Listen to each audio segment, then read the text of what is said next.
tinfoil hat. Oh, what the fuck are you guys even talking about? Global controls will have to be imposed, and a world governing body will be created to enforce them. Welcome to Tinfoil Hat. We go deep, homeboy. Aaron, open your mind. Drink from the fountain of knowledge. There's lizard people everywhere. That's some interdimensional shit. Wake up, Aaron. This is only the beginning. Dude, you just blew my mind. Are you ready to get your mind blown? Welcome to Tinfoil Hat. You know I am. You know I'm here to do. I'm here to Rock! join me as always, Xavier Guerrero and my man, Jay Nice. Hey, guys. Hey, Sorry. So, just so you guys know, like things in my life had changed and I had to reorder when we record. So we're now recording them both on Mondays.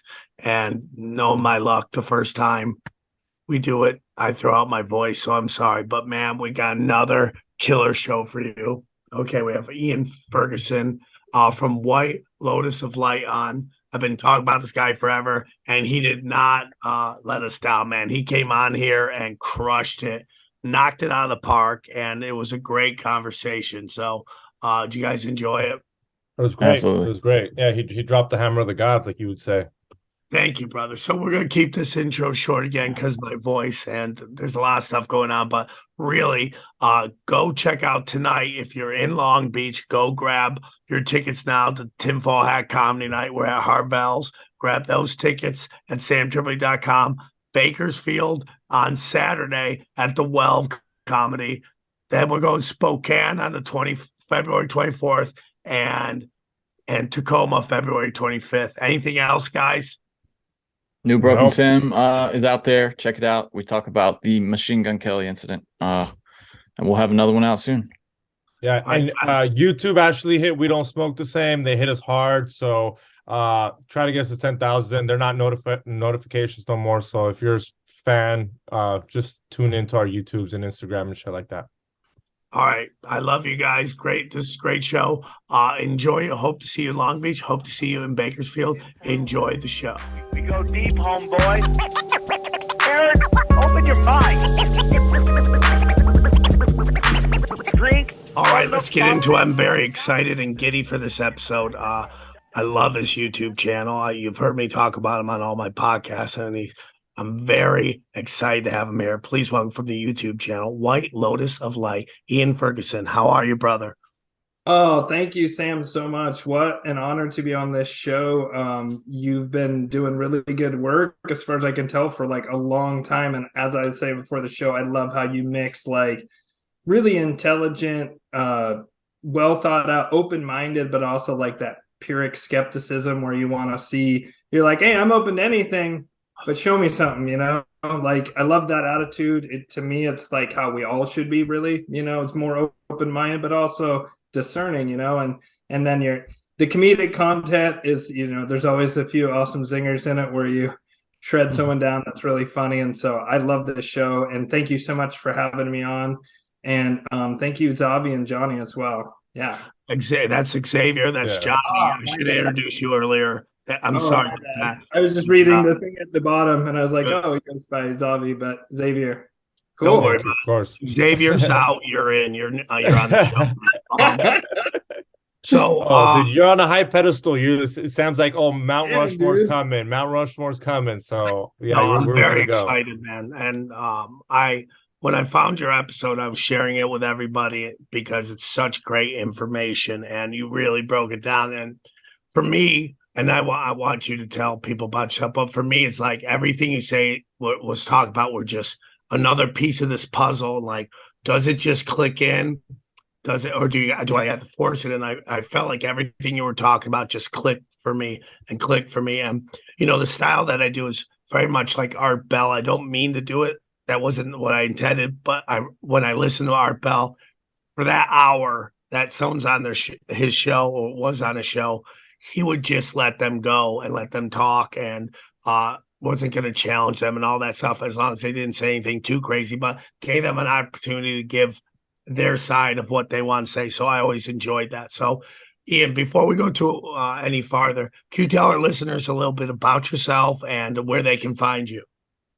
Yeah, absolutely. So you can find me on White Lotus of Light on YouTube, and then whitelotusoflight.com. And then I'm trying to decide if I want to have like a public profile and a private profile on Facebook, but a lot of people do have friended me on Facebook who just follow the show, and that's fine. I mean, at some point I'll max out on that. I don't really like that whole thing where you don't have privacy anymore kind of thing that happens, but that's the price, I guess, of getting some attention and eyeballs on your show. And so people can find me there. As far as like the content we talk about here, it's pretty much on my YouTube channel. I also have a BitChute channel, just in case, because YouTube with all the censorship.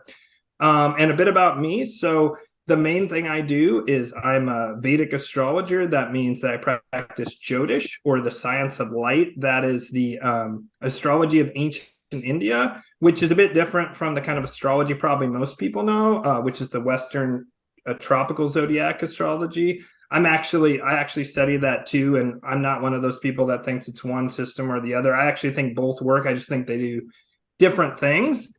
And so that's the primary thing I do is Vedic astrology. So telling people about their life karmas, like events that are going to come up. For example, like you can see in my chart, my natal chart kind of sucks. That definitely played out. And then in Jyotish, or Vedic astrology, they have a second half of life chart, the Navamsa. So, like, for example, I'm trying to think, the lady who did Harry Potter, I'm blanking on her name right at the minute, but J.K. Rowling.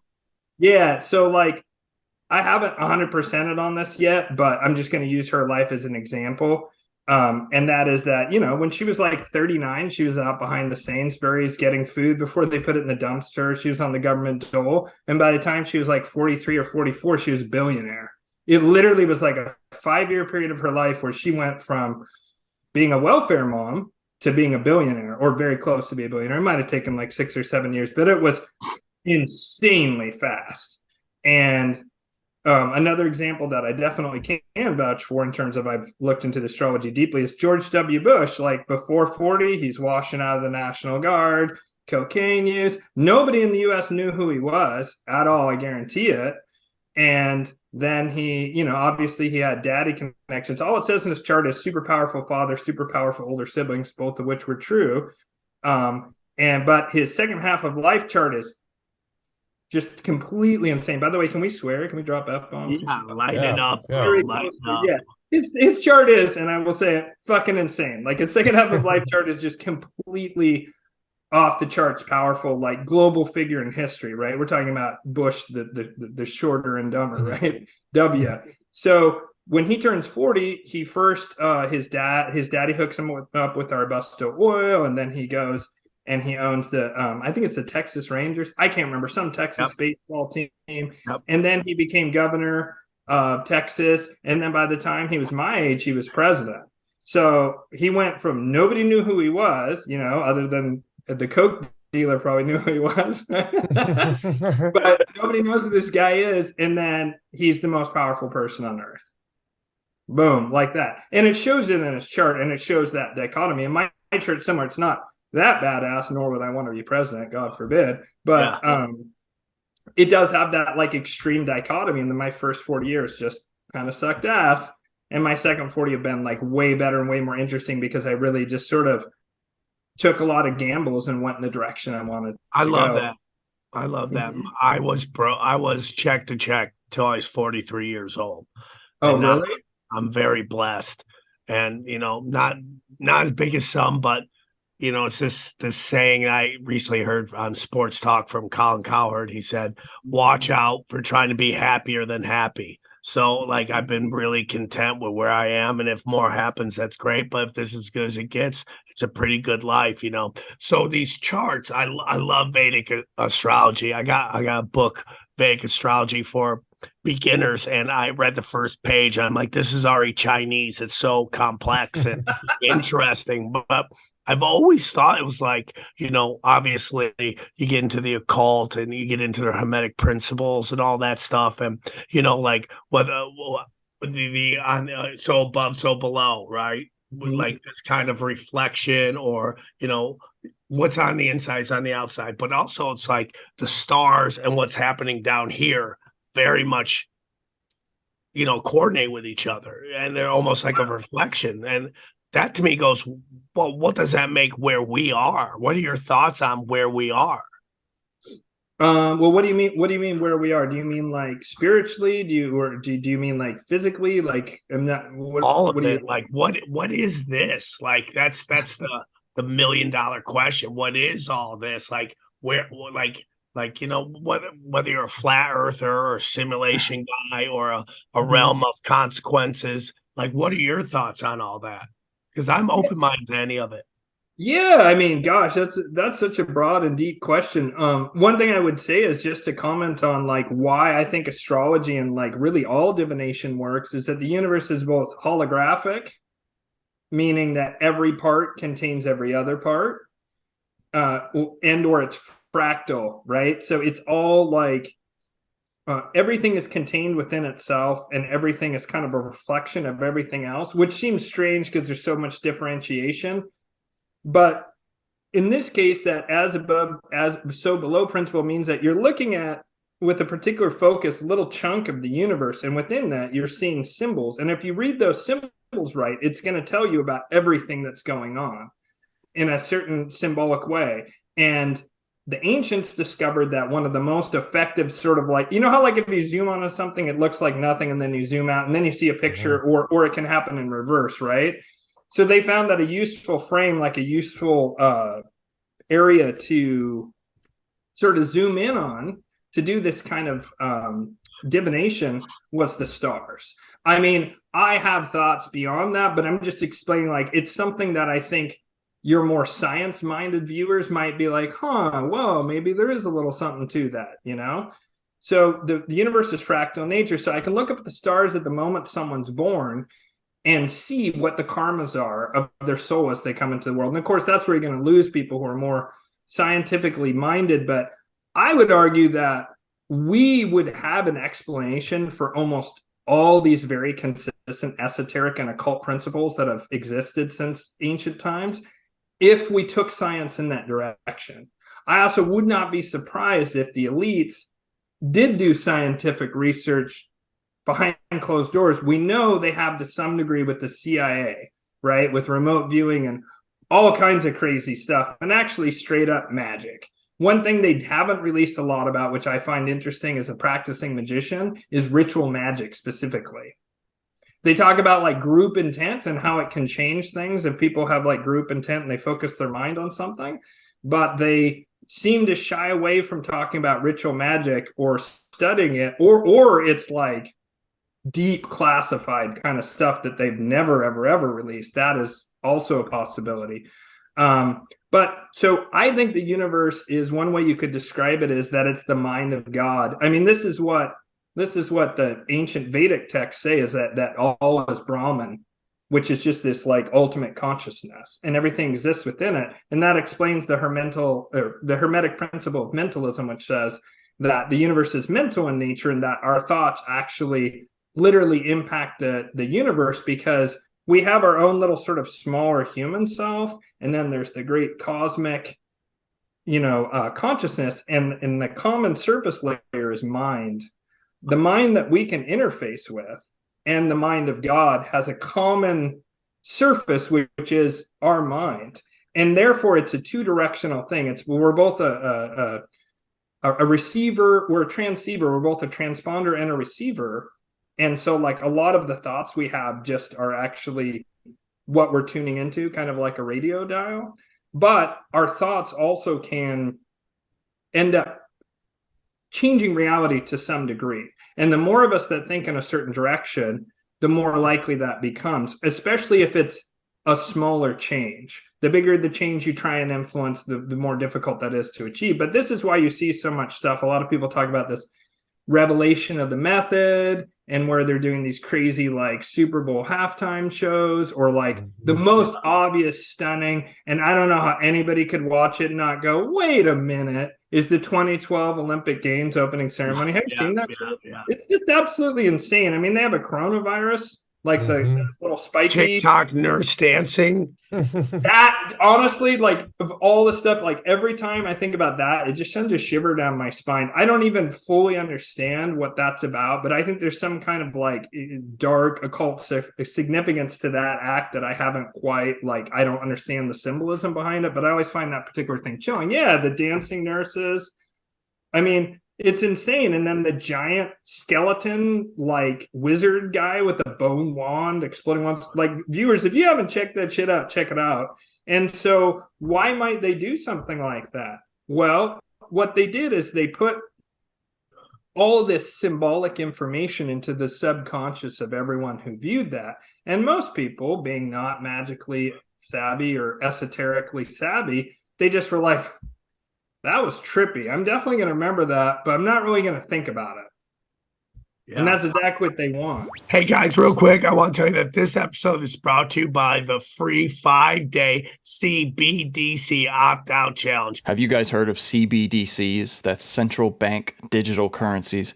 Listen, central banks worldwide, like the Federal Reserve, are developing CBDCs that will give them absolute power over the economy and your finances. CBDCs will allow central banks and governments to spy on all of your transactions, program your money so you can only buy certain things, freeze your funds, fine you, tax you directly, and shut you out of the economy. Remember when the Canadian government froze the bank accounts of citizens who donated to the Freedom Convoy? That's just a glimpse of what they'll do with CBDCs. But you have the power to break free from this system before it's even here. Want to know how? Go to cbdcoptout.com. There you'll be able to join the free 5-day CBDC opt-out challenge going live February 6th to the 10th. This will give you a proven step-by-step method for buying and selling goods and services outside of the central bank financial system using alternative currencies, free markets, and powerful communities of freedom-loving people. If you want to know how to break free from CBDCs, go to cbdcoptout.com and join the free 5-day CBDC opt-out challenge that runs from February 6th to February 10. Hey, guys, I want to tell you about our friends at Factor. I love Factor. I use Factor. And man, I love their meals. Let me tell you about Factor. This new year, you've got goals, and Factor is here to help you achieve each and every one of them. Save time and have the energy you need to tackle everything on your to-do list with Factor's ready-to-eat meals delivered straight to your door. Get Factor and not only skip the trip to the grocery store, but skip the chopping, prepping, and cleaning up too. Factor's fresh, never frozen meals are ready in just 2 minutes, so all you have to do is heat and enjoy. I've been on the low-carb kick lately, and no matter your lifestyle, Factor has the meals to help you live it to the fullest with keto, calorie smart, vegan, veggie, and protein plus meals on the menu each week. They're prepared by chefs and approved by dietitians, and each meal has all the ingredients you need to feel satisfied all day long. Looking to cut back on takeout? Get Factor instead. Not only is Factor cheaper than takeout, but the meals are ready in just 2 minutes. That's way faster than restaurant delivery. Get Factor and enjoy clean eating without the hassle in 2023. You just choose your meals and enjoy fresh, flavor-packed food delivered to your door. It's ready in just 2 minutes, and there's really no easier way to eat well. Achieve and maintain your goals this year with Factor. Get America's #1 ready-to-eat meal kit and start saving time, eating well, and living your best year ever. Head to factor75.com/tinfoil60, that's 60, and use the code tinfoil60 to get 60% off your first box. That's code tinfoil60 at factor75.com/tinfoil60 to get 60% off your first box. Everything is magic to me. Like, is everything conspiracies? 100%. Is everything magic to me? 100%. And I could talk to you about Vedic astrology forever, and maybe we'll do it on another show sometime, because I'm really excited to talk to you about the Venetian Black Nobility. I watched your I don't know if you can see it, but I watched your thing, and I bought the Financial Vipers of Venice book, and I'm loving it. It's very deep, very spiritual. It's you got to really digest a whole bunch of stuff, but I want to start at the beginning because there's so much going on out there, and I could just talk to you forever, but I feel like we should just get a starting point. And you brought up Tyre. Is it a city? Tyre tried in Tyre, yeah. Okay, so where do you want to start? And then let's just go for it because this is my jam, and this is how I see the world. Yeah, okay, man. So Tyre, it was a city that was on the coast of Lebanon, on the Mediterranean, and it's just I'm not sure the exact distance, but I want to say a couple hundred miles maybe north of Jerusalem, maybe not even that much. It might even be like 100 miles. It's kind of hard to say because distances look different on maps. Like in the US, like it's a little tiny distance is actually huge, and sometimes in the Middle East or other places, it's the whole Mercator projection thing. Anyway, I'm not sure the exact distance, but it's pretty close by, enough that there was constant interaction between the Jews, like the biblical Jews, right? So like King Solomon, King David, stuff like that. There was constant interaction between them. They were also known as the Canaanites. They were also known as the Phoenicians, as in the phonetic spelling, right? That kind of thing. So the Phoenicians, there's evidence like even made it to the Americas. They went all over the place. It's these same people. They were master seafarers. And in the city of Tyre, where they settled down, we know that their linguistic group, like there's linguistic markers in the language of the people spoke in Tyre, which I forget exactly what it is. It's not like Tyre, it's something else, but it's related to Akkadian. So Akkadia is before Babylon. It goes Sumeria, Akkadia, Babylon, and then Tyre. And I believe that the wealthy families in Tyre came from at a minimum back to Akkadia, which means Babylon, and that's critical. And then possibly all the way back to Sumeria. That I haven't been able to take it that far back, but they seem to go at least back to Akkadia based on those linguistic pieces, and therefore for sure Babylon. And so they settled on this coast, and they started they discovered that if you crush up this I forget what it's called, like murex, or I think it's called a murex. It's a little type of snail, and if you crush up like 1,000 or 10,000 of these things, you can get 1 gram of this royal purple dye. And we take for granted all the colors that we have behind us, all the synthetics from advanced chemistry. But people, you got to understand that in ancient times, having a really strong, for example, purple, you almost never saw it in nature. It really stuck out. And it must have been really like staggering when you saw it in clothes. Like the first time some purple clothes, it must have been like, you know what I mean? And the reason it's called royal purple is because it's so fucking expensive that basically only royalty could afford it because of the amount of gathering of all these and crushing them, and it just took a lot of effort, and it was a very closely guarded secret, kind of like silkworms much later.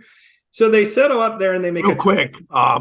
Great. I have friends of mine on the internet, My Maria, the Human Vibrations. They talk about how important the color purple is now today. Like a lot of power people wear purple as a sign of like almost like a symbol or a code out there to let you know that there's something else going on here than what's being presented.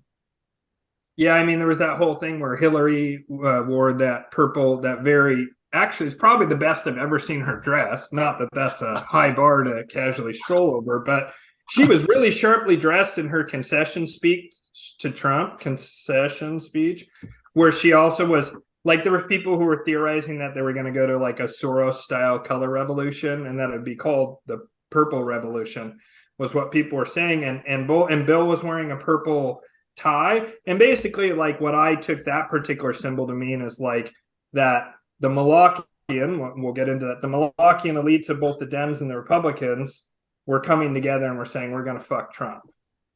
And that's what that purple was that blending of the red and blue. That's just what I take that specific one. Love it. Yeah. And so let's see what we're saying. Yeah, so they made a fortune off this crushing of the shells, and I haven't been able to find a lot of evidence that they were in banking in Tyre, but there was definitely banking in Babylon without question. And that's where they really figured out that you could do this thing where you could trick people into basically assigning value beyond what was actually there in money. And that you could really capture people's minds with it, and just the psychological power. And I mean, there's more to it than that, but it's commonly called Babylonian money magic. And it's also things like interest, like lending at interest, things like that are kind of discovered in this general time period, although it doesn't really go out until much later. The Venetians really, interestingly enough, mastered the whole lending at interest thing. But we're not to that point yet. So these wealthy people that seem to be Babylonian royalty, they set up shop in Tyre, and over time, they start to worship this god called Haman Baal, or Baal Haman, which the Jews called Moloch. Now, Moloch is a very specific Canaanite deity, and it requires both child sacrifice and the Epstein-style harm of children. That seems to be absolutely built into the worship of this being in a way that's, I don't want to say it's unique, but it is very much a fingerprint of this being. In particular, the ritualized sexual harm of children is critical to this being. Like, it's something that literally it requires. And in fact, if you don't mind, I'm going to do a little side story here that's related to that point. When I first sort of started my spiritual journey, or rather early on, I went to a rainbow gathering in Utah. And God, I want to say it was 2004. And I had this crazy initiatory shamanic dream. And at the end of it, Archangel Michael came to me. And the next day, I had a person say, "Hey, did you notice Archangel Michael's flying over this part of the camp?" And I was like, "What? Whoa, that's crazy." Think about this dream I had, right, where Archangel Michael saved me. And then I was walking along and someone said, "Brother, I want to tell you, you have Archangel Michael walking behind you." And I was like, that's kind of weird.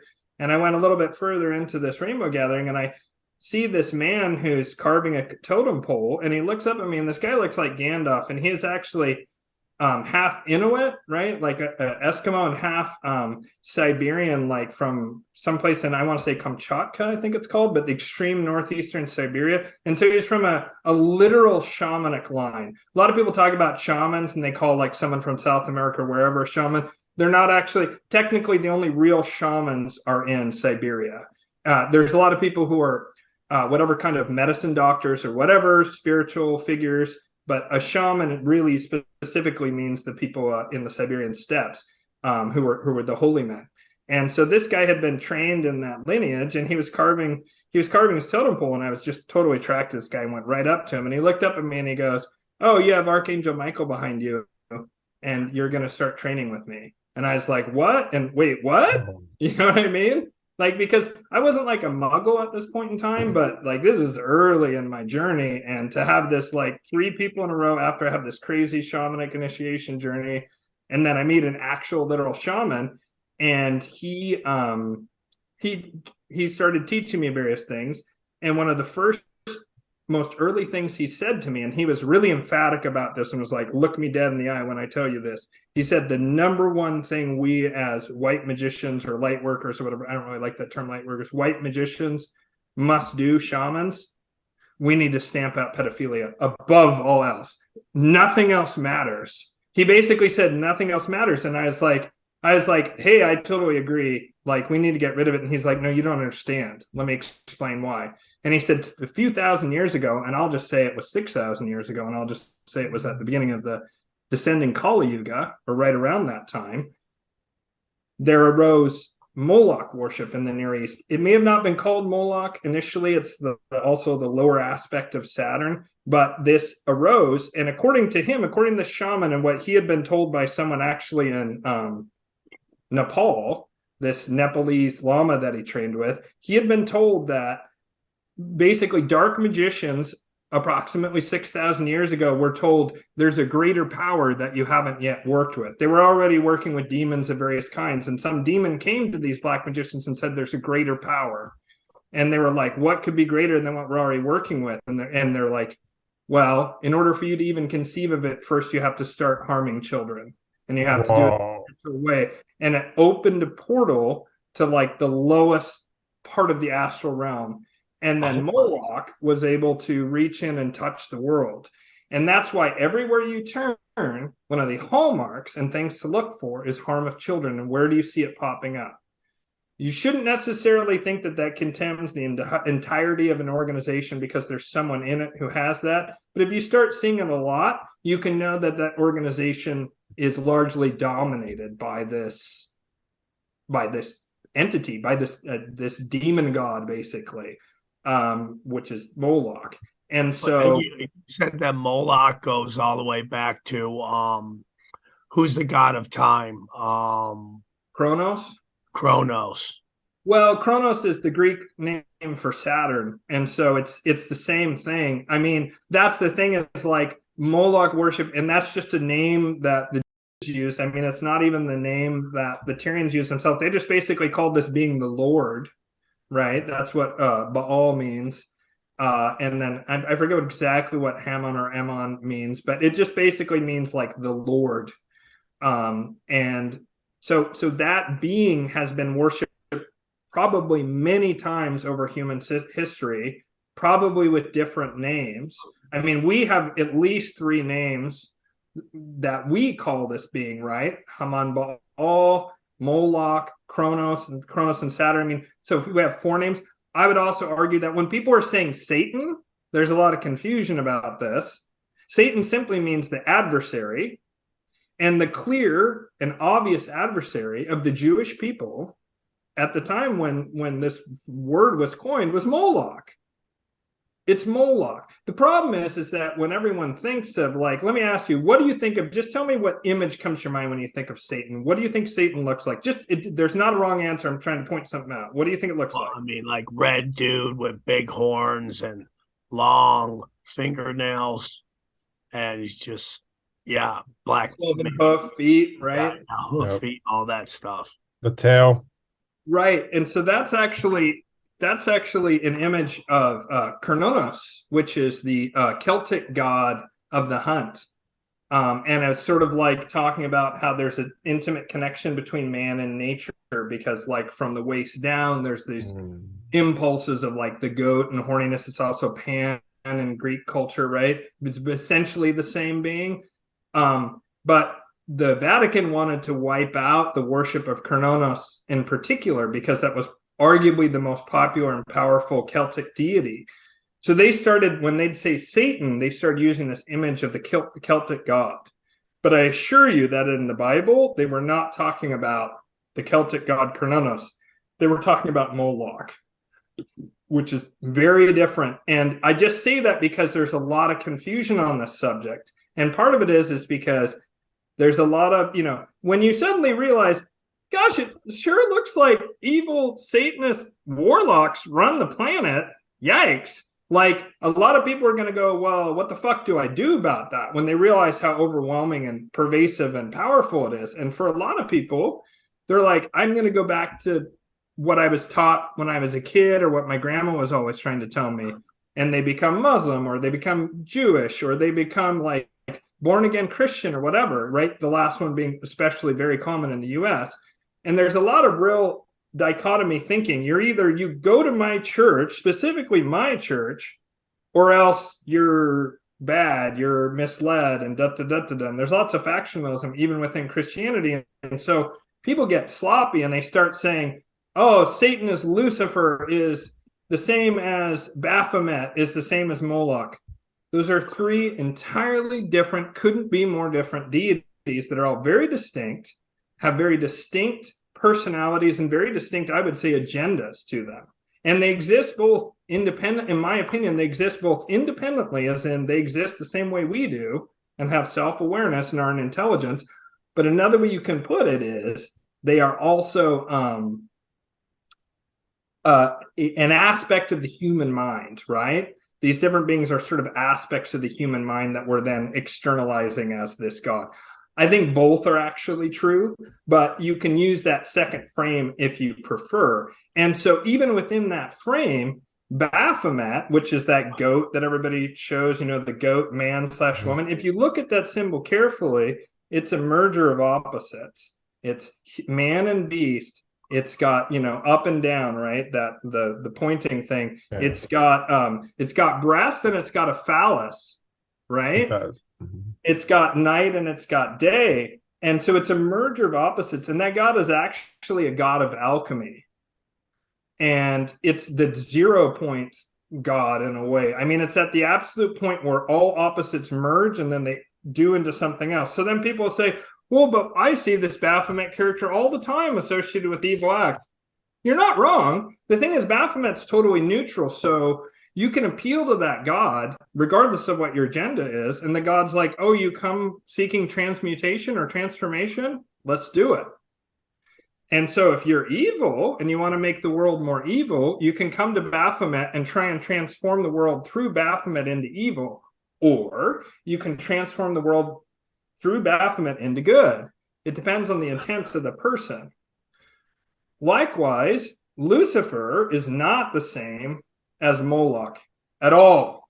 At all. They do have some crossover. In fact, I have this diagram. Have I sent you that? Maybe I can send it to you in chat, and you guys, when you guys can put it up. There's a diagram I like to use to kind of show this. Hey, as you're doing that real quick, let me say something. So this is where we get into some interesting stuff because I love these conversations.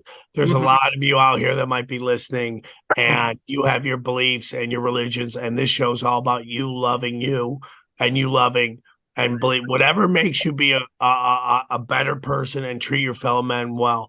We just have conversations here, and I love these conversations because I know that what is up is really down in our society, and they've demonized us, and they don't want us to know how special we are or what this realm is and all these stuff. So I just want you guys to know that these are conversations, you know, and I don't even have to say this because you guys have been with me so long, but I just really want you to know, like, these are the conversations we like to have on the show because I think they're super important to have. And if you don't believe it or you don't see it that way, that's okay. It's just it's a fun conversation. And at the end of the day, take what you like, leave what you don't, and just be a good person and love people. And that's what the show's all about. So I just want to get that out. We're not trying to push anything. We're having a really great conversation because everything has been flipped. Is everything a conspiracy? Yes, everything is a conspiracy. And when you start to understand that, you can have much better conversations. And again, you can have conversations on things that maybe you don't necessarily believe 100%, but just be, oh, okay, let me hear what he has to say. Because Ian's very, very well versed in a lot of stuff. And that's why I'm excited to have him on. So I just want to get that out.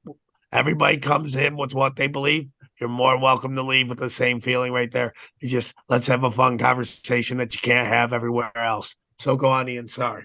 Oh, beautiful. No, Sam, I agree all the time. I all the time tell people, you know, this is I've put a lot of time and effort into researching and coming to the conclusions I've come to, and they're also open-ended. I don't feel like they're final. I don't feel like they're definitive.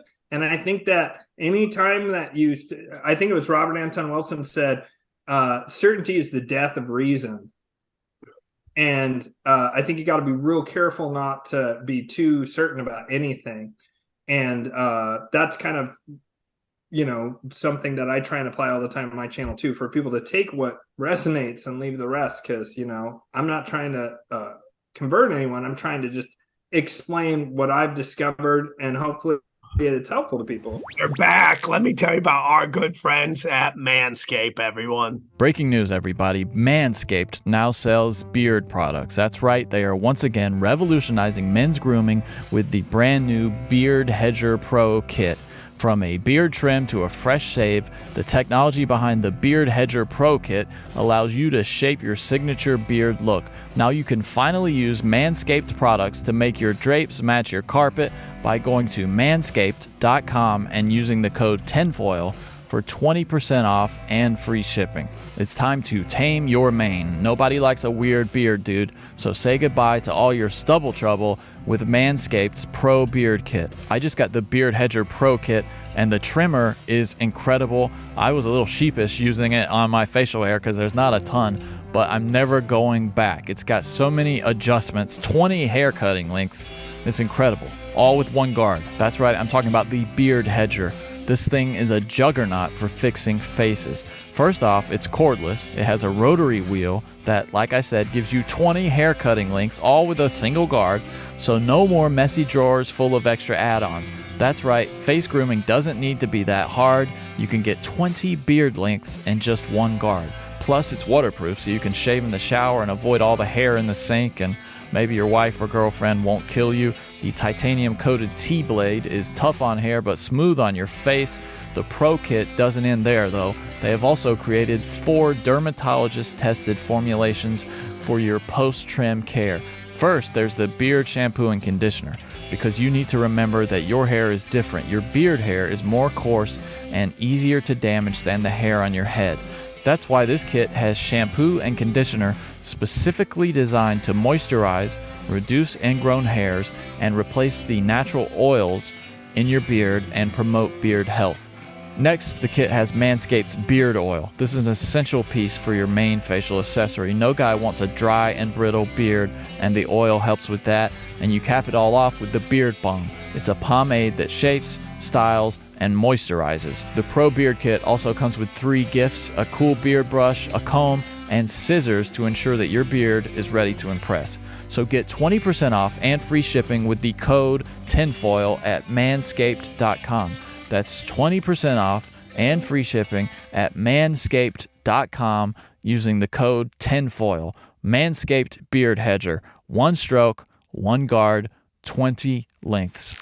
If you look at this chart, this is kind of like, to a certain extent, this is both these deities and their agendas, and it also represents a state of consciousness that we can be in as humans, and that we kind of move through, actually, like either in stages or based on our mood or experience or whatever. And so I'm just going to start at the bottom, and I don't know if you can see, like, this kind of got cut off here, but it says Epstein-style harm of children and physical torture. So this is in this Molochian sphere. So this is like kind of the lowest vibration, like the lowest aspect of human behavior, really, in my opinion. And it's also very, like, especially that Epstein-style harm of children, it really is kind of unique to this deity, and it really does mark like the lowest ebb of humanity and us being at the lowest. And we haven't really got into it yet, but we're also in something, we're at the tail end of something called the Kali Yuga, which is where exactly this kind of situation, to where everything is, up is down, down is up, black is white is black. Everything's inverted. Everything's very dualistic, right? There's like a lot of chaotic duality. There's a lot of people who are filled with fear and sadness, and they become obsessed with dead materialism. I think dead materialism is a very, I'm not trying to offend anyone, I'll just be honest. I think dead materialism is a very dangerous ideology, because... What is dead materialism? Yeah, so dead materialism is just believing we're just meat, and then we're dead. It's a black screen. That's it. Dangerous. There's no spirit. There's no deeper aspect to things. It's one and done. YOLO, baby. Like, get right. And so, what does that do when you think it's one and done, and you think there is no, I don't believe in like some old dude in the sky, right, sitting down there, watching and whatever. But I do believe in karma, and that your actions do matter, and that they actually extend beyond this lifetime. And that actually, I also personally, and again, you don't have to believe in reincarnation, but when you believe in this dead materialism, you're born, you live your life, you die, that's it. It lets you have that mentality of, I'm just going to get mine. Who cares who I screw over? Why wouldn't I? It would be insane not to, right? It'd be insane to do anything other than just be all about me. It makes you very afraid of death. You're terrified of death. And so if someone threatens you with death, you're going to be like, oh, okay. Like if someone has a lot of power and they threaten you with death, it makes you think that you basically, anything you can get away with is really, why not? Why wouldn't you? Yes. Right? Yes. As long as you're not caught, it doesn't matter, And then people can justify, oh, well, I cut that guy off in traffic, but I really needed to get to that place, or whatever it is. Like, you can constantly justify whatever kind of selfish actions, because why not? I'm not connected to anyone else. No, we're all just totally disparate, And so it really I think it's a dangerous ideology. I see all the time people try and say that it's the highest thing of humanity, and if we just had science and no religion, everything would be solved. And I'm like, Mao Zedong and frickin' Joseph Stalin would like to disagree, and so would Pol Pot. I totally agree. And I also find out that people who are atheists tend to have secrets, like real secrets, and you don't want to think there's consequences for those secrets. And, I just like there's always something hidden behind that. And I find that people that believe in God and have a connection with God, and listen, I mean, I'm a dick joke comic. I'm not going to sit here and tell anybody what God is. I think God is beyond our understanding in these meat suits. But when I do higher vibrational stuff, I feel better about myself. I feel higher frequency people come in my life when I practice law of attraction, when I practice law of abundance, and I help others and I give it away. I feel good things come to me. And that's kind of where I live right now. And I just see a lot of people. You know what? It's so funny. It's like, then we'll get back to this, but I have so many successful friends like that are beyond successful. Like we live in Hollywood. These people moved here to be in Hollywood, and they got all the cash and prizes, and they're miserable. And because it's like they kind of had this dead materialism view of it. I love that term. It's such a quality term. And they kind of had this view of whatever it takes and nothing really matters. And I got to get mine. And they got to where they wanted to. And it was just still didn't fill them with light and love. And I think it's a very important point. I totally agree with you on dead materialism. So about being an atheist. I grew up Catholic, and at one point I was atheist. I'm more spiritual now, but the reason you become atheist is because you don't want to pick the wrong religion. As stupid as that sounds, I remember being a little kid and I learned, I'm like, well, what if I pick the wrong one? And mom's like, we picked the right one. Don't worry about it. But I do remember being like, what if you pick the wrong one? And it's like a joke everyone's done. Like it's a hacky joke, but that's where you become atheist, because you don't want to get the wrong one, but you can be spiritual without picking a religion. Yeah, maybe. I don't know. I just find atheists just, I don't know, man. Just, I'm really into downloads and reading energy. And that's the energy I get. It's like you got a secret and you don't want to deal with it. And you don't want to think there's repercussions for your actions. But go back to what you were talking about. Sorry to cut you off. Oh, no worries whatsoever. I hear you, like choosing the wrong religion. I'm not religious per se. I kind of just have my own spiritual practice, working with the angels, just meditation. I try and do good works quite often, working on my own, facing my own shadow. So I'm not pitching any religion, and there's plenty of religions that obviously have their faults. I will say, so this isn't going on YouTube, right? I'm just trying to think how careful I need to be about it.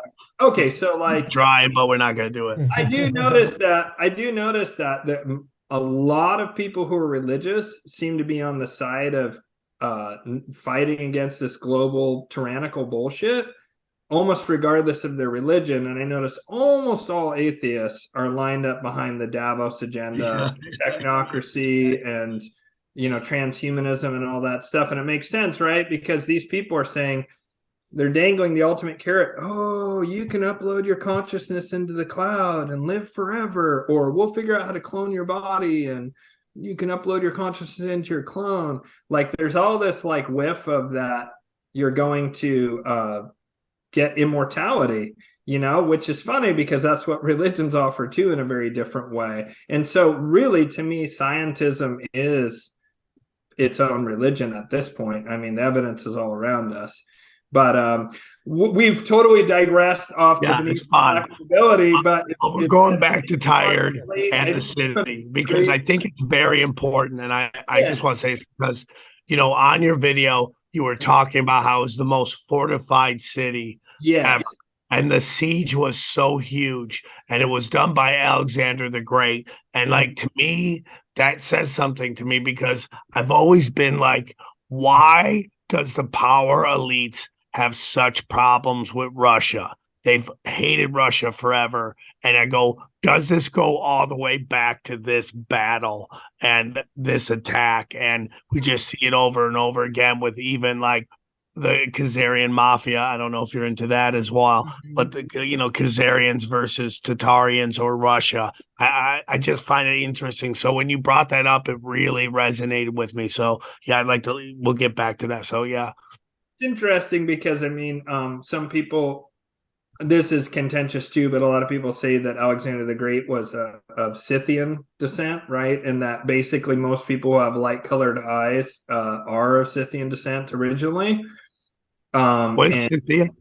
Scythian. There are people who actually weirdly are where like Khazaria would later grow. Like it's right near the Caucasus Mountains and right like north and east of the Black Sea. There was waves of emigration out of there. They talk about I mean, this used to be called like the Indo-Aryan language group. And then thank you, Hitler and the Nazis, like now Aryan is forever seen as this evil racist thing when it's nothing to do with it. And people were talking about Aryans long before anyone knew what National Socialism was. It was a term that had been used for, I feel like at least a century prior to Hitler. And plus Scythians are mentioned by like Plutarch and like, super old school historians. So, I mean, like, there isn't really any debate about whether or not they existed. The debate is like where they were and so forth. But there is some evidence that Alexander the Great and the ancient Greeks were Scythian and actually were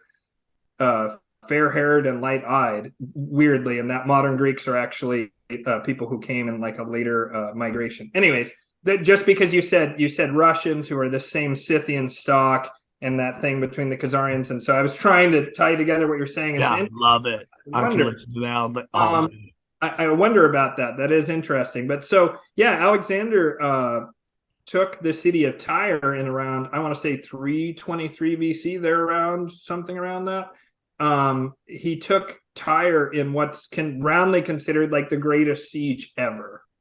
They had like, it was out on an island, and they had all these barriers just under the water that would prevent boats from coming through, except for very narrow channels that they could then close. So they had like underwater boulder barriers, so you couldn't bring ships in.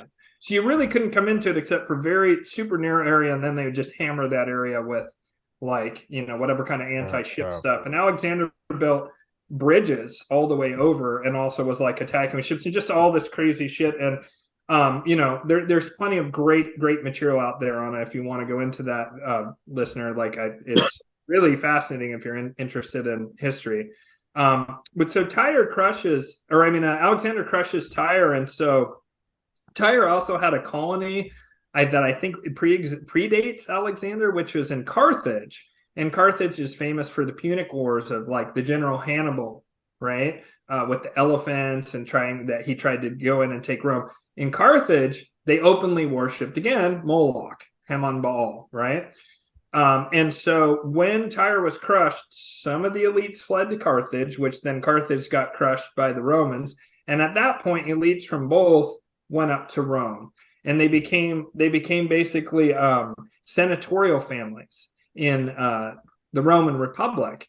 And then continued to be senatorial families when the Roman Empire started, and it seems might have pushed Rome in that direction. I haven't been able really to prove that, but some of them, like the Maximus clan, would later become one of these major black nobility families, the Orsini. And so they gained incredible, unimaginable amounts of wealth during their run in Rome, and then as Rome was declining, they moved to Venice.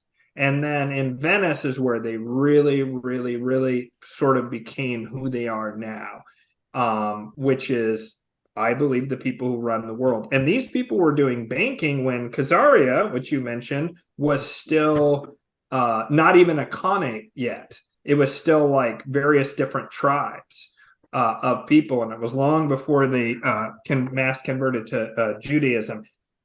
By the way, that's the subject of Khazaria is extremely, extremely contentious. It seemed pretty crystal clear to me for quite a while when I learned about it. And I noticed that all the real strident objections to it are almost always State of Israel affiliated and or Israeli scholars. And you might say, oh, well, are you going to be, like telling people what their own history is and stuff? And it's like, well, yeah, but no, sorry. Like, you don't get to say that. And also, like, we have records from a lot of different places that point towards this.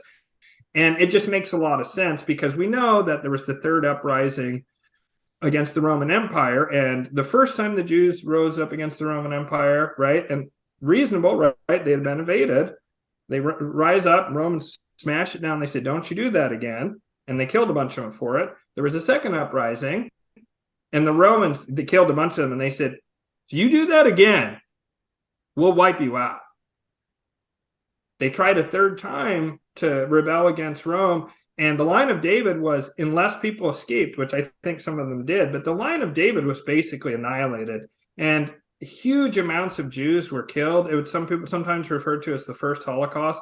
It was terrible. I mean, it was terrible. And like Rome just really shattered the Jewish people, like through just genocide, really. I mean, it was genocide.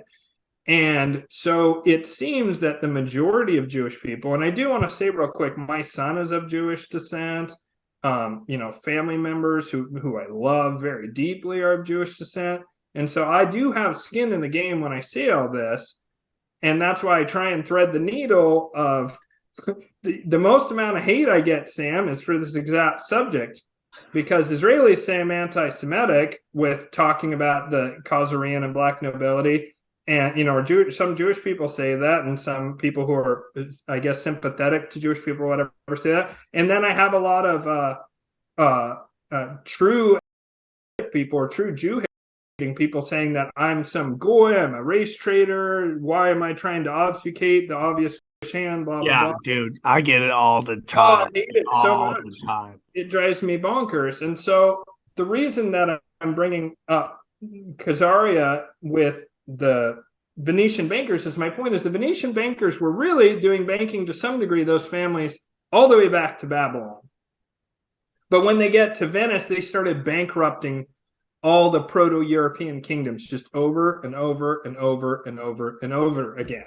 And they did all kinds of nasty stuff, including centuries later, like they seem to have spread the Black Plague several times. Not all of them, but they seem to have spread and intensified it and made it worse, throwing like plague bodies or dropping them into wells of enemies in enemy cities and stuff like that. I mean, almost all the nastiest stuff of the modern world was developed and borderline perfected by what's called the Council of Ten in Venice, which was this national security apparatus that the Venetians developed and is really kind of like, I don't want to say the world's first intelligence agency, but because clearly stuff existed along those lines prior to that. But I would say the way modern intelligence is run, the way it's like a real merger of the capitalist venture of whatever state the intelligence operation is running, and it's also it's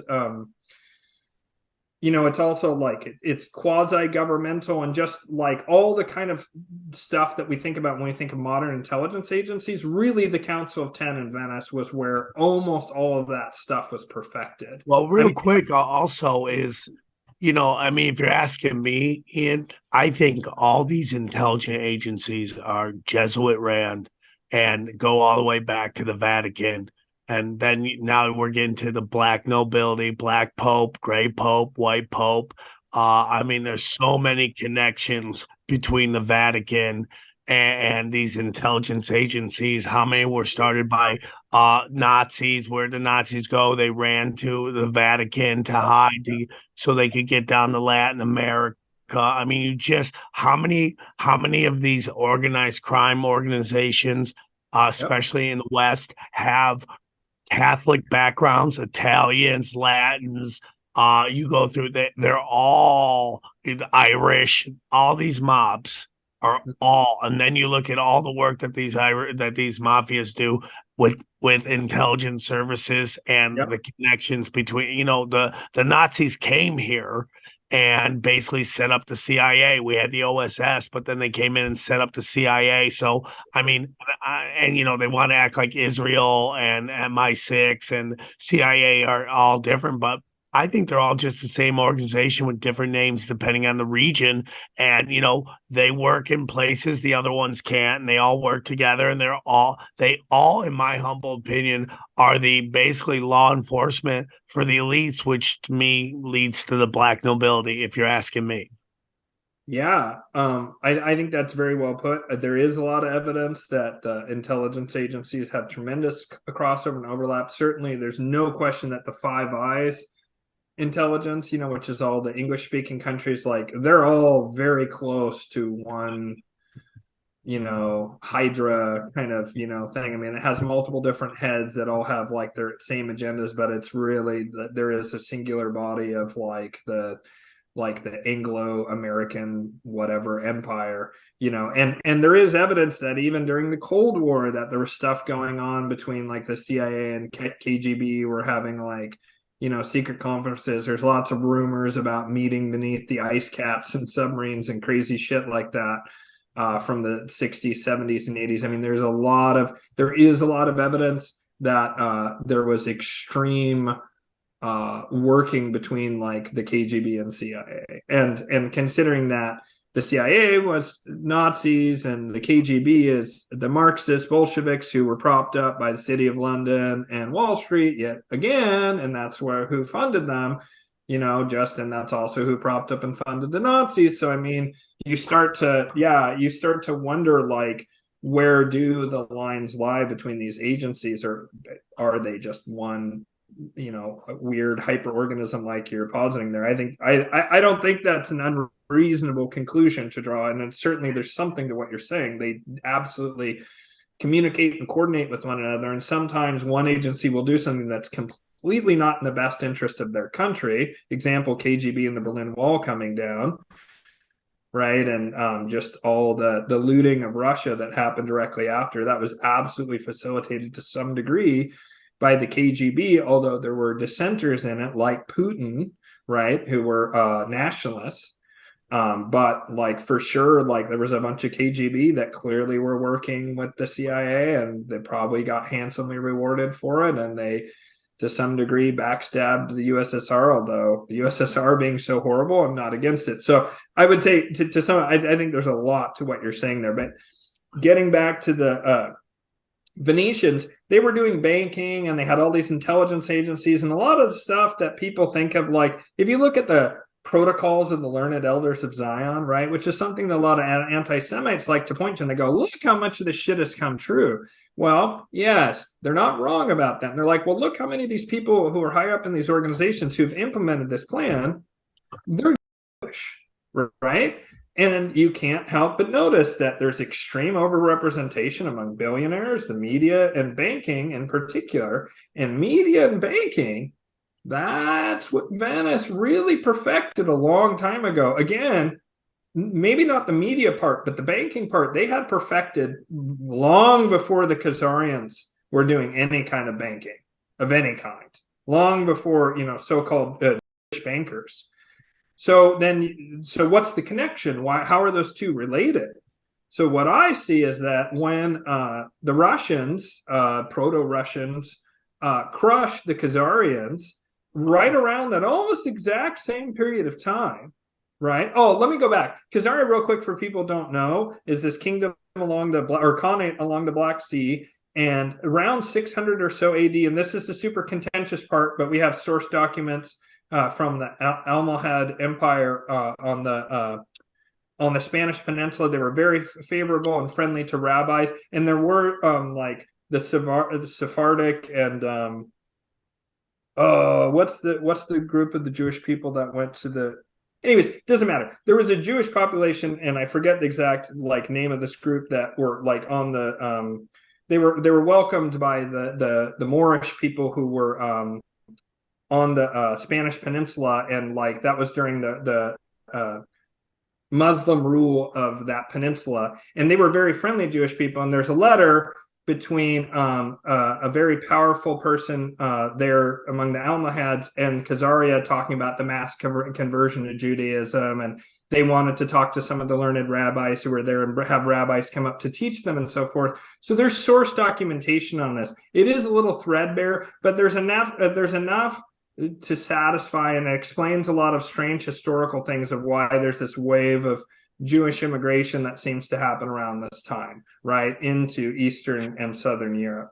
So I find it very interesting that even if you talk about this, that some people yell anti-Semitism, because for me, I feel, this is Sam speaking, that you're literally saying it's not Jews. It's like this group that has posed as Jews, and people get really angry at that. And like, this is where we start getting into this thing where it's like, are facts mean? Is the truth dangerous? And that's it. Like, again, my girlfriend of 20 years, Jewish, okay? I live with a Jew forever. Jews are wonderful, okay?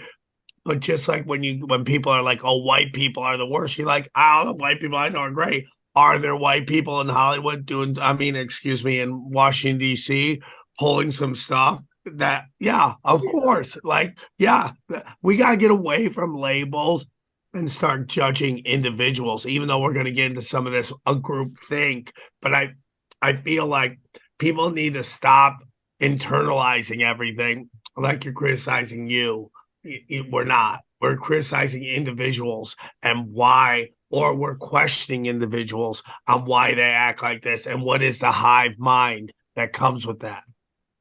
Yeah, absolutely. It's funny you mentioned hive mind, because on that one diagram I had that's a Molochian attribute, hive mind thinking, right? Like, no, not thinking for yourself, not having any critical thinking, or not having like enlightened self-interest or enlightened self-awareness, while also knowing that there's all this difference around you.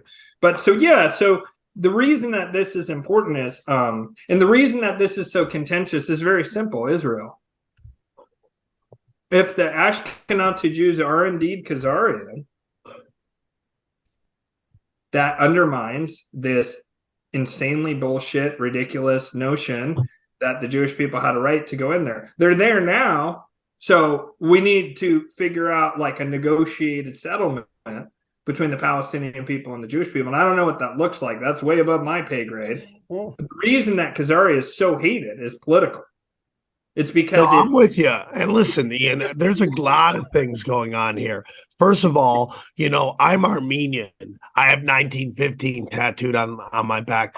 My great grandfather watched his entire family get like slaughtered, and he got out of there. And we can get into that. But Israel never, ever condemned Turkey, ever, never condemned them. And I was like, how can you, a country that a Holocaust is such a big part of your identity, not condemn another Holocaust or genocide? And then I've done studies, and if you go far back enough, a lot of Khazarians were Muslims, and Turkey is Muslim. And then you get into this, and I'd love to hear your opinion, this COVID stuff, right? Dude, these very high ups in Israel had all the data that this didn't work. And not only did it not work, it actually was dangerous. But what did they do? They made the Israeli people, Jewish people, give up to 4 shots. That says to me that this is not a group that is all moving as one. And then you have to ask, why are those people being preying on these people? Mm-hmm. Yeah. Wow. Yeah. No. There's a lot of very strange stuff, and it's funny because Hitler justified when some were worried about the Holocaust, like against Jewish people. Which, by the way, like.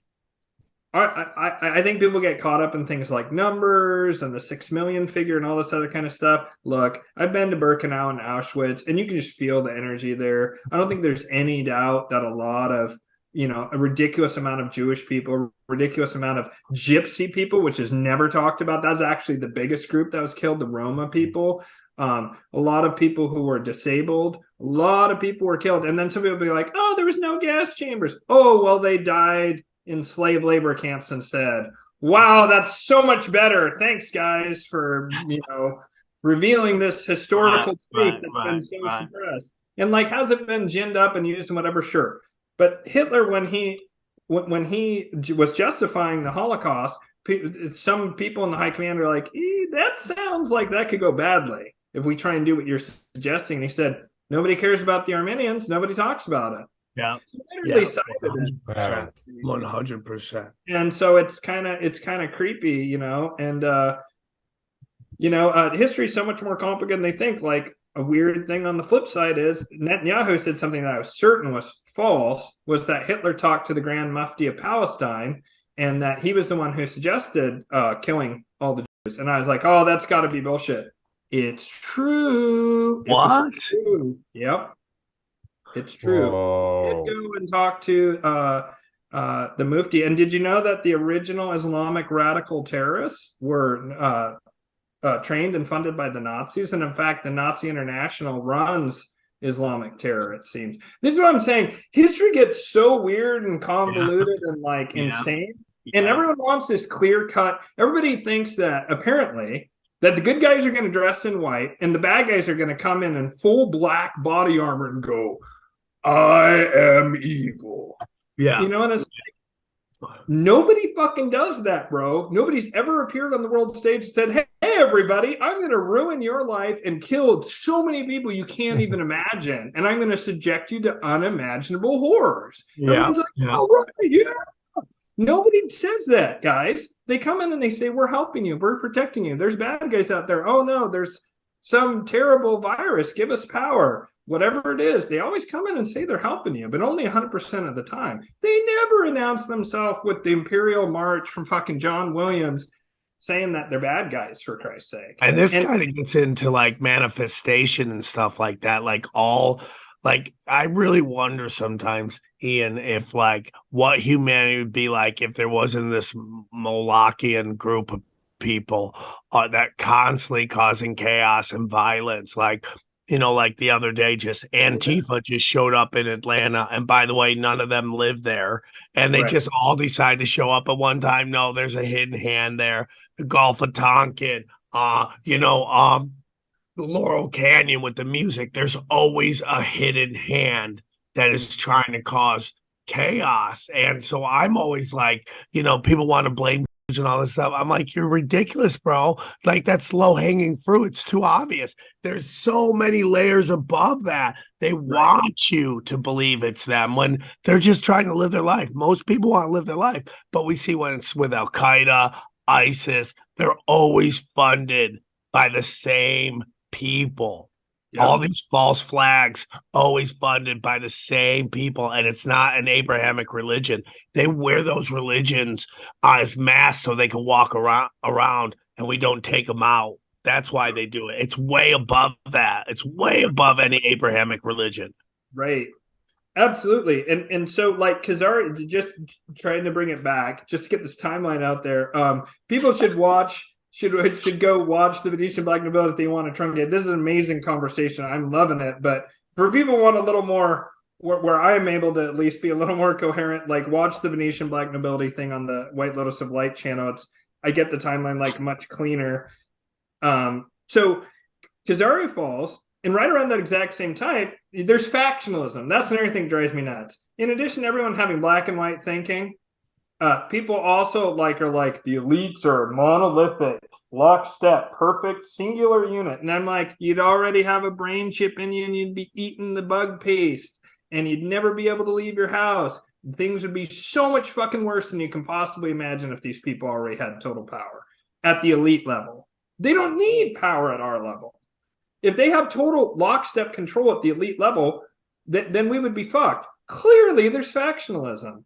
And we know this because these people all want to be king of the world, but there can be only one, Highlander style. And so they always stab each other in the back. It's fucking inevitable because they all want to be holding that crown. And it's something I think is actually the most easy way to give someone a hopeful narrative that's reality and fact-based is that, like, look, there's factionalism.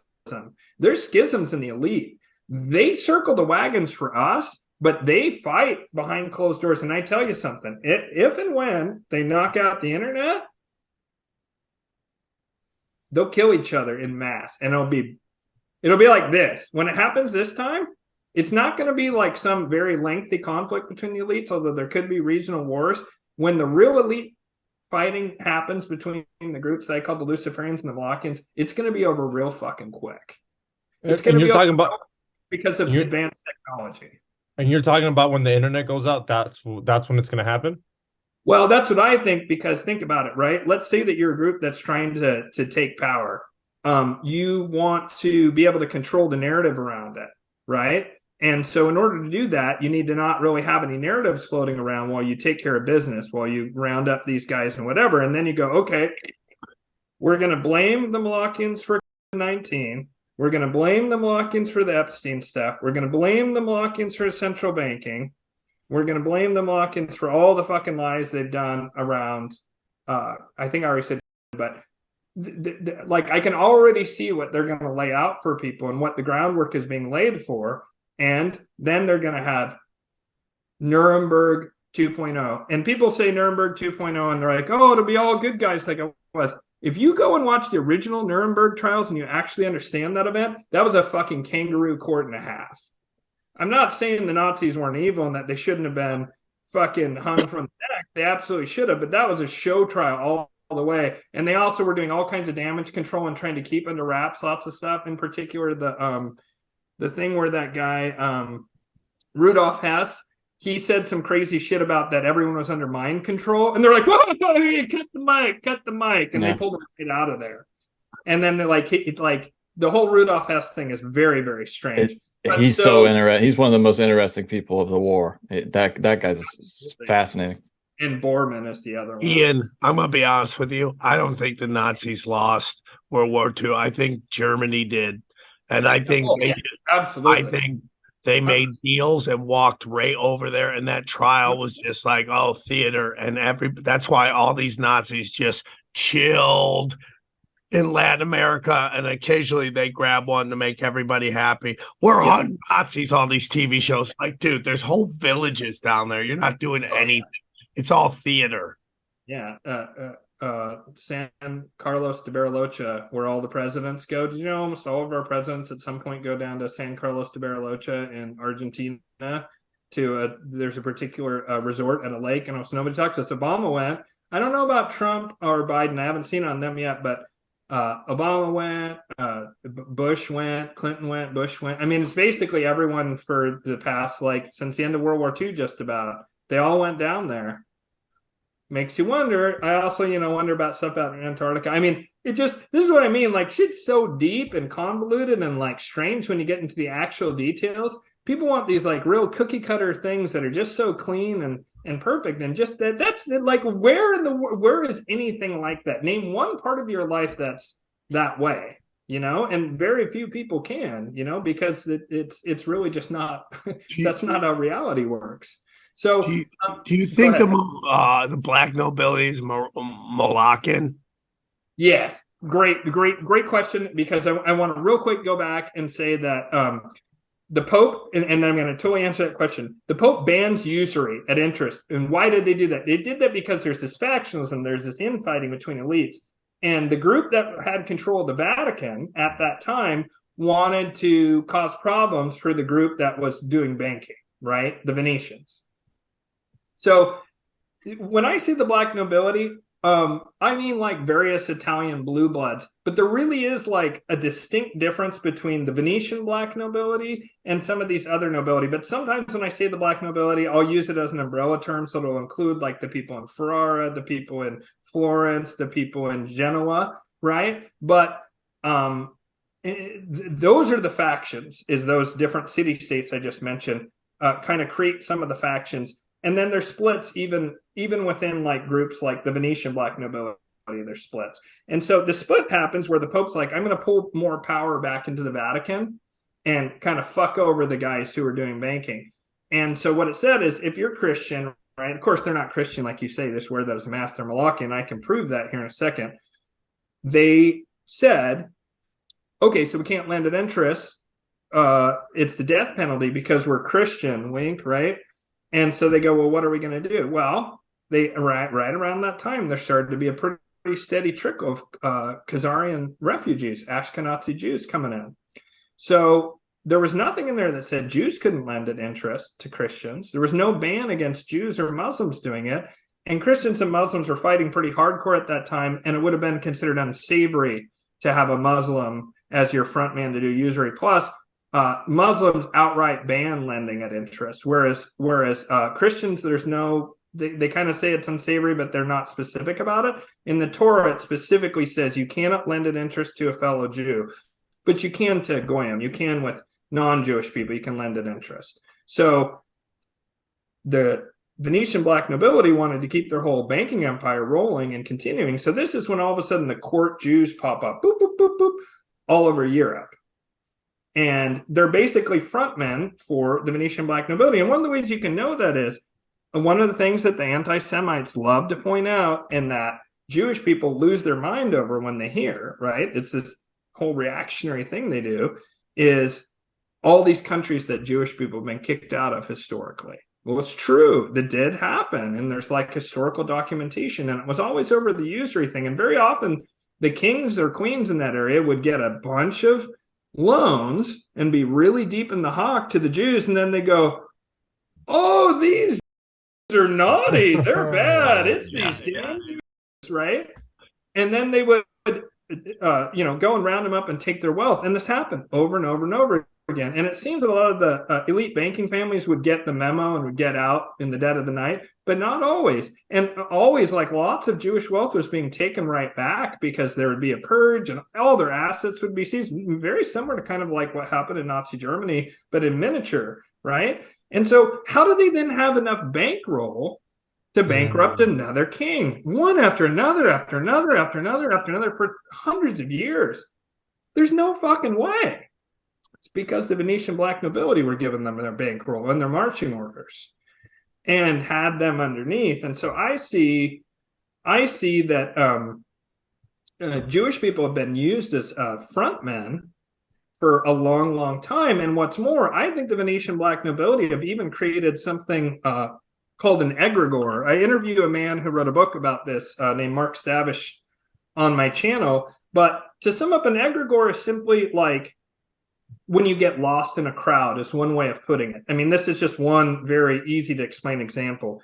You like, imagine you're at a football game and suddenly you're just like, man, I'm really fucking getting into this. Yeah. And you're like, I don't actually give a shit. I'm just here with my friend. But you get swept up in the emotion of it.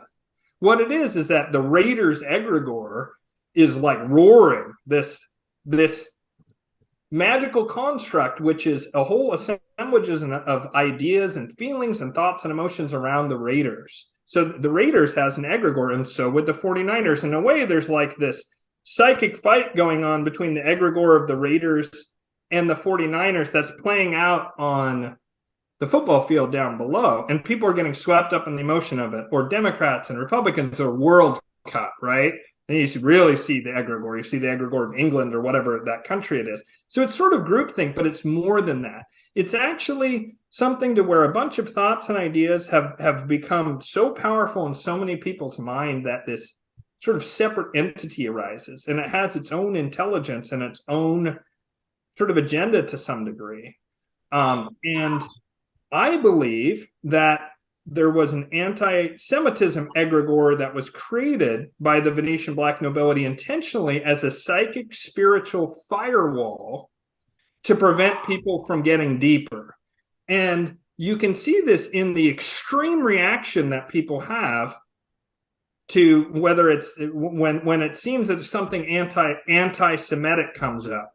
Some people get ravenous, let's get all the I've had it with them. I've had with their destruction, right? They go crazy that way. And then some people are like, Jews have never done anything wrong. Israel's a beautiful place. Those Palestinians deserve it. Blah, blah, blah, blah. Like just totally like just checking out the principles and morals of that person and their rational thinking. It's just like, it's like they're possessed. Interesting, man. And this happened to me when I was, with my beautiful little son, who I say, he's Ashkenazi Jewish. His mother's Ukrainian Jew. So, I mean, that's literally Khazarian. I mean, it doesn't get any more Khazarian than that, right? And so my beautiful son is that. And I found when I was researching this like a decade ago, I'd already heard about the Venetian black nobility, but I wasn't going deep enough. And I was trying to really build a case for who really runs the world that I could find data on that was solid. And I kept coming up to guys like, fuck, it really does kind of look like the Jews run everything. And I didn't feel satisfied with an answer. And I knew on a deep level it wasn't right. But I'd see it. And then I'd get frustrated when I'd see people wave away the Rothschilds or whatever. And I found within myself, I'd have these surges of irrational emotion. And I'd be like, I'm starting to feel hatred in my heart towards people who are, and I don't feel that. That isn't me. What the fuck is happening? And I really had to check myself and figure it out. And then I was able to finally have a breakthrough, like an informational breakthrough about this Venetian black nobility. But it always troubled me the way that my emotions got so aroused in all of this. And so I think that there's a very cynical, not just a political firewall to where we can't criticize people, that's anti-Semitic, and just everyone stops there and fights on that point. But I believe there's a spiritual psychic firewall that prevents people from feeling into it more. I agree, man. And then they go into one or the other camp. It's so hard to maintain. If you notice how it's almost, you can feel a vibration as almost like you're being pulled in two directions of I don't want to say that because I don't want to ever see Jewish people harmed that way again. And you'll start finding yourself cowering and moving over in that direction and taken far enough. Pretty soon you're like, Israel can do no wrong.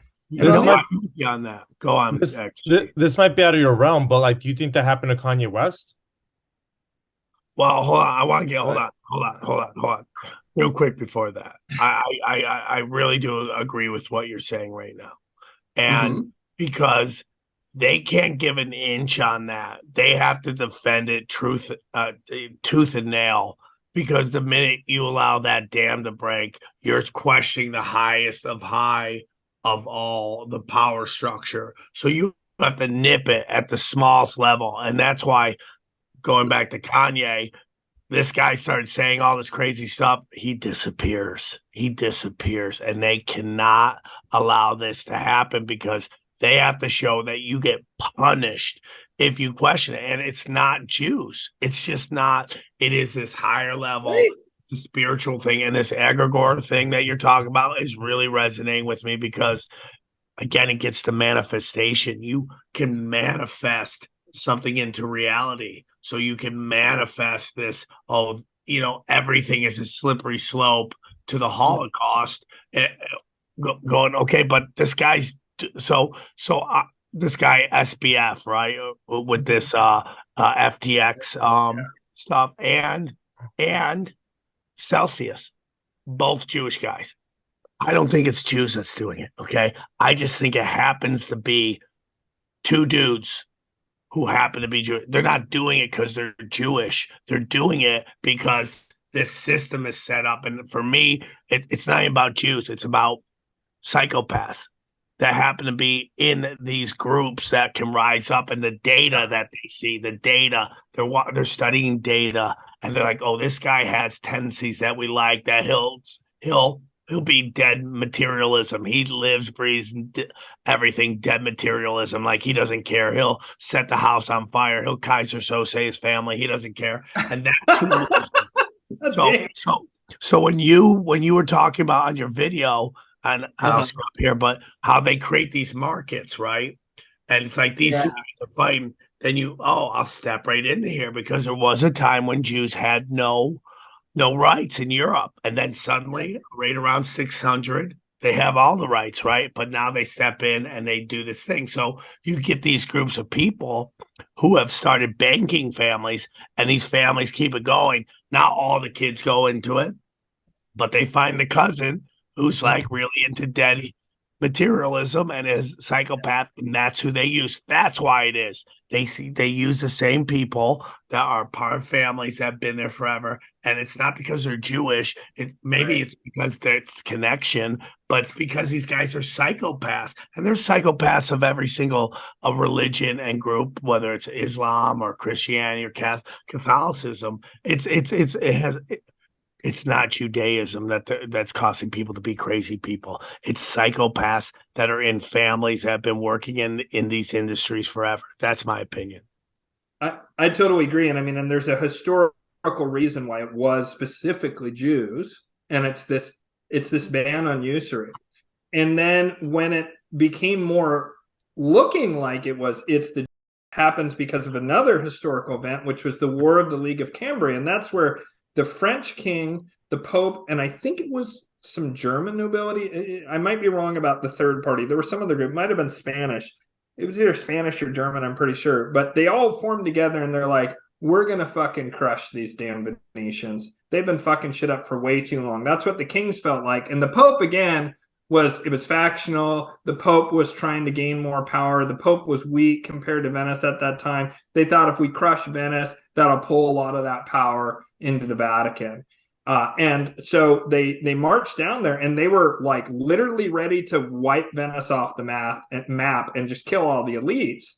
And as they were approaching Venice, like things started to break down. The Venetians bribed the right people and infighting started to break out. Then someone invaded France while the French king was down there, so he had to go back.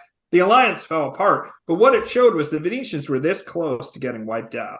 And what they realized is we have all this incredible ability to control narratives because they kind of like were the first people using the printing press to create propaganda, right? So early media, right? This is the seed germ of really media, and especially media as a tool of manipulation and propaganda. The Venetians, once again, they started that, but they were so hated by the rest of Europe, it's really impossible to overstate how hated they were. And so they realized, oh shit, we got all this money, we got all this ability to manipulate, but we're actually kind of weak militarily, in part because we haven't like really built a culture around ourselves because we're trying to keep all the power to ourselves. Right? We haven't built up like the French armies the way the French king has, because we don't claim a country. We claim kind of an ethos, really. And so they were terrified by that and they liquidated all their assets. Now, mind you, this was right after the New World was discovered. There's a lot of evidence the Venetians in particular, the Zenos, had gone over in the 1300s, long before Columbus, along with Henry Sinclair, the Scottish guy. There's like a lot of evidence that and they probably already maybe even knew about it because of all the way going back to Canaan, all the stuff. Or they might have learned about it during the Fourth Crusade when they sacked the imperial libraries in Byzantium, or maybe it was Constantinople at the time. I guess it was Constantinople by that point. So they sacked the imperial libraries, and there's a lot of evidence they brought back maps to the New World, among other things. So regardless, they realized they had a real problem, because if you look at a map, they're up on the Adriatic Sea on the northeastern side of Italy. And now that the New World was discovered, and clearly it was going to be like the ancient world all goes around the Mediterranean Sea, all the trade.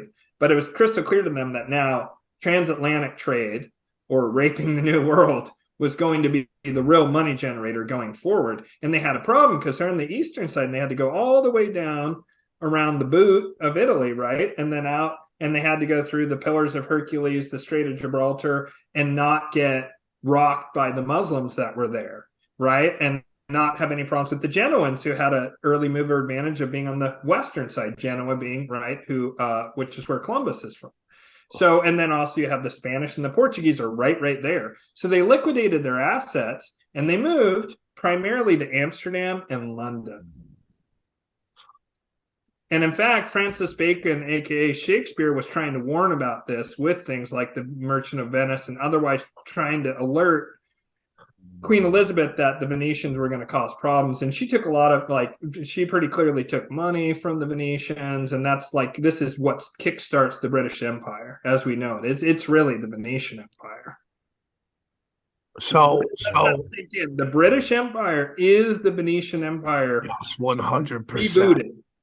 So do they own the Vatican by now, the Venetians? Have they? Because the black nobility gets their name from the Pope trying to hide in there for decades, and then they're like, well, the black nobility gets its come name out, wherever you are. It's from them doing all manner of evil and kind of flexing on people. It was them saying we're the badass motherfuckers on the block. They were just saying we're dangerous and nobody can stop us. It was a name they gave to themselves just to flex on people straight up. That's where that term comes from. And they kind of realized their mistake when they almost got wiped out. And then they go deep underground. They go deep underground from that point forward. They're the utterly dominant power for 500 years. And then gone. And all of a sudden, Amsterdam becomes the reserve currency of the world. Not too terribly long after this, there was the Spanish and the Portuguese had their turn at the reserve currency, but then it was the Dutch guilder and then the pound, right? And if you look, like the East India Trading Company, all that stuff is very similar to a company, and I forget the name of that the Venetians have. And so the Venetians, you can see move up there, and they start their machinations out of the city, the square mile city of London, that special banking square mile that is not really part of England. Yeah. But it's smack dab in the middle of London. Same way DC is not really in the US. It's its own magical thing. Same way the Vatican is in Italy, but it's not in Italy. It's its own thing. And they represent three different things. They represent military, religion, and money. 100%. Yep. And it's this Venetian network, really. And so I make the claim, and for a while it was intuitive and based on various different things and like their lineage, but now I actually can prove that at least as recently as the late 1400s, at least one Venetian oligarch absolutely worshipped Moloch and paid an extraordinary sum of money to have a genius polymath create what's called the Solabusca Tarocchi. And so this is the Game of Saturn, decoding the Solabusca Tarocchi by Peter Mark Adams. And I'm just going to read to you just a little piece here. And you remember how I talked about the Fourth Crusade, and Constantinople then was very weak after that and fell not too terribly long after that after the Fourth Crusade. They eventually fell to Muslims a couple hundred years later, but they were already weak. And so the Imperial Library there probably had quite a bit of material that had come up from the Library of Alexandria. More than likely, I can't say this for sure, but they lit the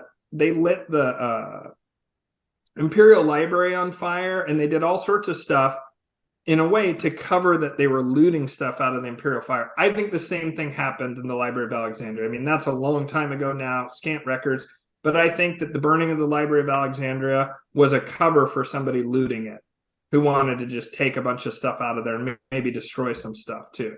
And so Wow, I never thought just calling it a burn is looting it. I take your shit or burn down. Yeah. Right. I think groups, all three of the major factions I talk about, the Most High faction, which is what I'm aligned with, the Luciferians and the Molochians, I think all three of those factions, they might have not, who knows what names they went by, but I think all three of them probably got in there and got stuff, because we know that like the Knights Templar got into the Imperial Library and looted stuff during this event in the Fourth Crusade. So did the Teutonic Knights, and so did the Venetians. So that right there is three different groups, although there's some crossover between those groups. But we know that all of them went in there, and that's relevant to what I'm about to read here. So the Game of Saturn is the first full-length scholarly study of the enigmatic Renaissance masterwork known as the Solabusca Tarot. It reveals the existence of a pagan liturgical and ritual tradition active amongst members of the Renaissance elite and encoded within the deck. Beneath its beautifully decorated surface, its imagery ranges from the obscure to the grotesque. We encounter scenes of homoeroticism. I'm going to pause it there for just a second. It was the death penalty in Italy, gay sex during this period of time. So homoeroticism, a very big deal. A very big deal. I just need to say, be in trouble. Right. It could get you killed, potentially, unless you were powerful and protected. Yeah, you'd be in deep trouble. Go right. on. So we encounter scenes of homoeroticism, wounding, immolation, and decapitation, redolent of hidden meanings, violent transformations, and obscure rites. For the first time in over 500 years, the clues embedded within the cards reveal a dark Gnostic grimoire, replete with pagan theurgical and astral magic rites. Careful analysis demonstrates that the presiding deity of this cult object is none other than the Gnostic demiurge in its most archaic and violent form, the Afro-Levantine serpent dragon Baal Hammon, also known as Kronos and Saturn, though more notoriously as the biblical Moloch. What? Whoa. They're all the same? Well, yes, Kronos, Saturn, Baal Hammon, and Moloch, those are four different names for the same deity, yes. Yes, those are all the But same. where's the demiurge fit into that? Is he there too? So some people claim I would actually depart from the author on that particular fine point that the demiurge, I think, actually, yes, in this era the demiurge would take the form of Moloch.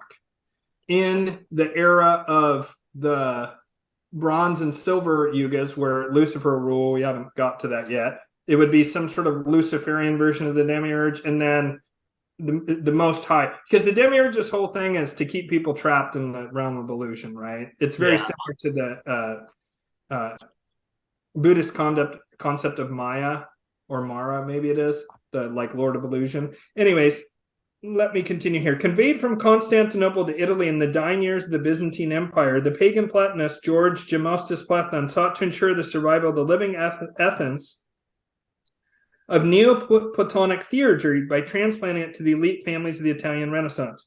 Now, he was trying to transplant something good and beautiful, but very specific and powerful, like Hermetic teachings. But he made a terrible mistake with who he gave this stuff to.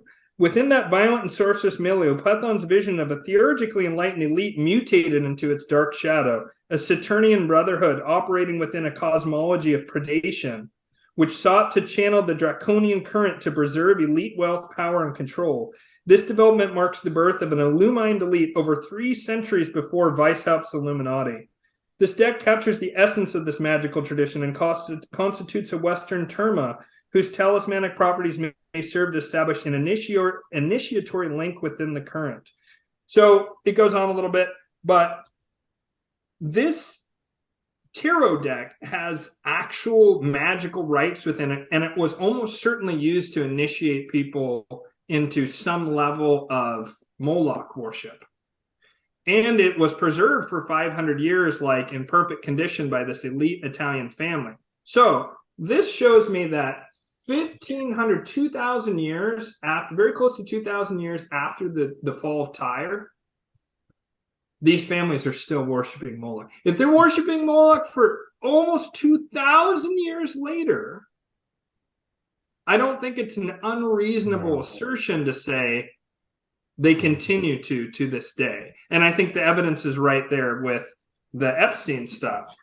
And there was also in 1666, there's the rise of Sabbatian Frankism.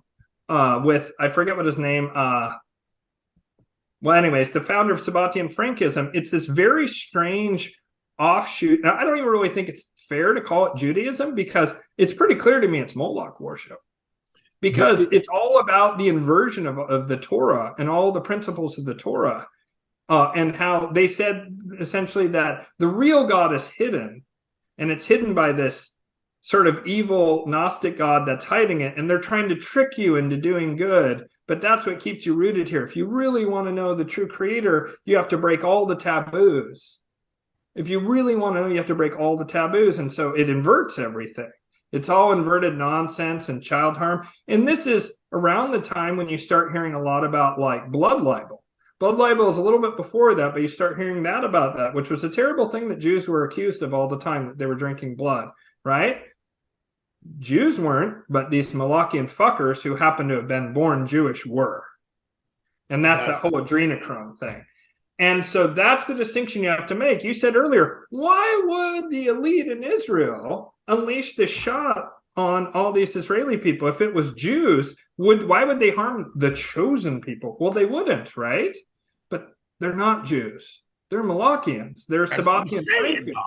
They're evil, and they hate their own people and will gladly throw them into the meat grinder. And is that really any different than any other group? Won't the King of England send his men into the meat grinder to get a couple few yards in World War I? They did. Didn't Germans send people to die? Didn't Stalin send people to die? Well, they did. And it's the same fucking thing here. And quit acting like your Jewish friend that you hang out with and watch movies with is exactly the same as a Rothschild. That's insane. That's like saying that I'm responsible for everything Biden did just because I'm a white dude, you know, or that all Lebanese people, because Lebanese people are from the same root stock as the Venetian black nobility, we need to look at the Lebanese people. They're bad, blah, blah, blah. I mean, you can always have that mentality, and it's always wrong pretty much. And so these people don't give a shit. And they also, I might add, yeah, they're doing it with, but they did it during World War II as well. Like the B'nai B'rith, the precursor to the ADL, do you know what its main job was? It was tamping down all the rumors in New York of bad stuff going on in Germany.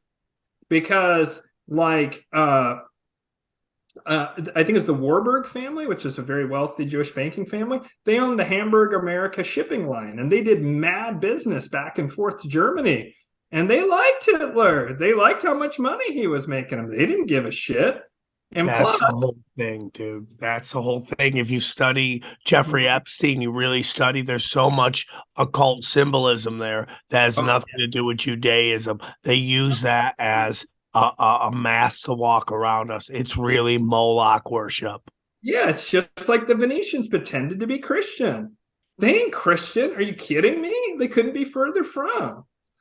You know, and so like, and there's, you know, like there's a huge pedophilia problem on the Arabian Peninsula among the elites on the Arabian Peninsula who are Muslim. They're not Muslim, bro. They're fucking Moloch. It's the same damn thing. And again, how many of these people actually worship that being? Probably not a ton. Probably it's a small percentage, even among the power elite. But those people's mindset are like, woom, woom, woom, woom. Even if they aren't aware themselves, they might be aware that they're part of some evil power structure, but they might not be aware of the spiritual stuff because a lot of them are into dead materialism. And Moloch would love for everyone to believe in dead materialism. Why? Because that tamps down on anyone else's magic, the disbelief of all these people who believe in dead materialism. If you try and do magic around a disbeliever, it'll destroy your spell. Conversely, if you get rid of everyone else and there's no, they're not near you, and you and your buddies get together in a castle and decide to do some black magic spell, it's going to be really effective now because there's no resistance to it, and you've stamped down any other magicians or shamans who might be trying to fight with you. And it makes it really easy to control those people with your favorite thing, which is the creation of fear. So yeah, they're not Jewish, they're not Christian, they're not even Italian, you know. they're Molochian, and they have no loyalty to any group or anything. They just, you know, they want power. And is there like an initiation to get into it, or how does that work out? Yeah, it's pedophilia, dude. Yeah, but that's the main, yeah. Yeah, pedophilia. Okay, go on. Sorry, but yeah. Yeah, no, absolutely, and also murder, and I mean, that's very interwoven with the blackmail thing. And so I think a lot of people do pedophilia stuff, and they get initiated into the lower levels. But it's just like with masonry, lower level masons don't know the same information that higher level masons know, or compartmentalization and intelligence. It's the same kind of thing. So when, like, say, whatever actor, Kevin Spacey, there's one that pretty much everyone hates, and with good reason. When Kevin Spacey went to Epstein's Island, right, which we know he did, then like he might have raped kids, but he might not worship Moloch, right? He may have engaged in a tacit worship of Moloch without even understanding it, right? And likewise, these elites among the Venetians, I think almost all of them are very aware of this and actively do worship, but I think there may be a layer beyond them, which would be a magician layer, which would be the most hidden. And that magician layer would draw from and works hand in glove with this Venetian oligarchs. But I think that they're the ultimate power, would be the priesthood and magician class. Sorcerers. Subgroup of this Venetian black nobility.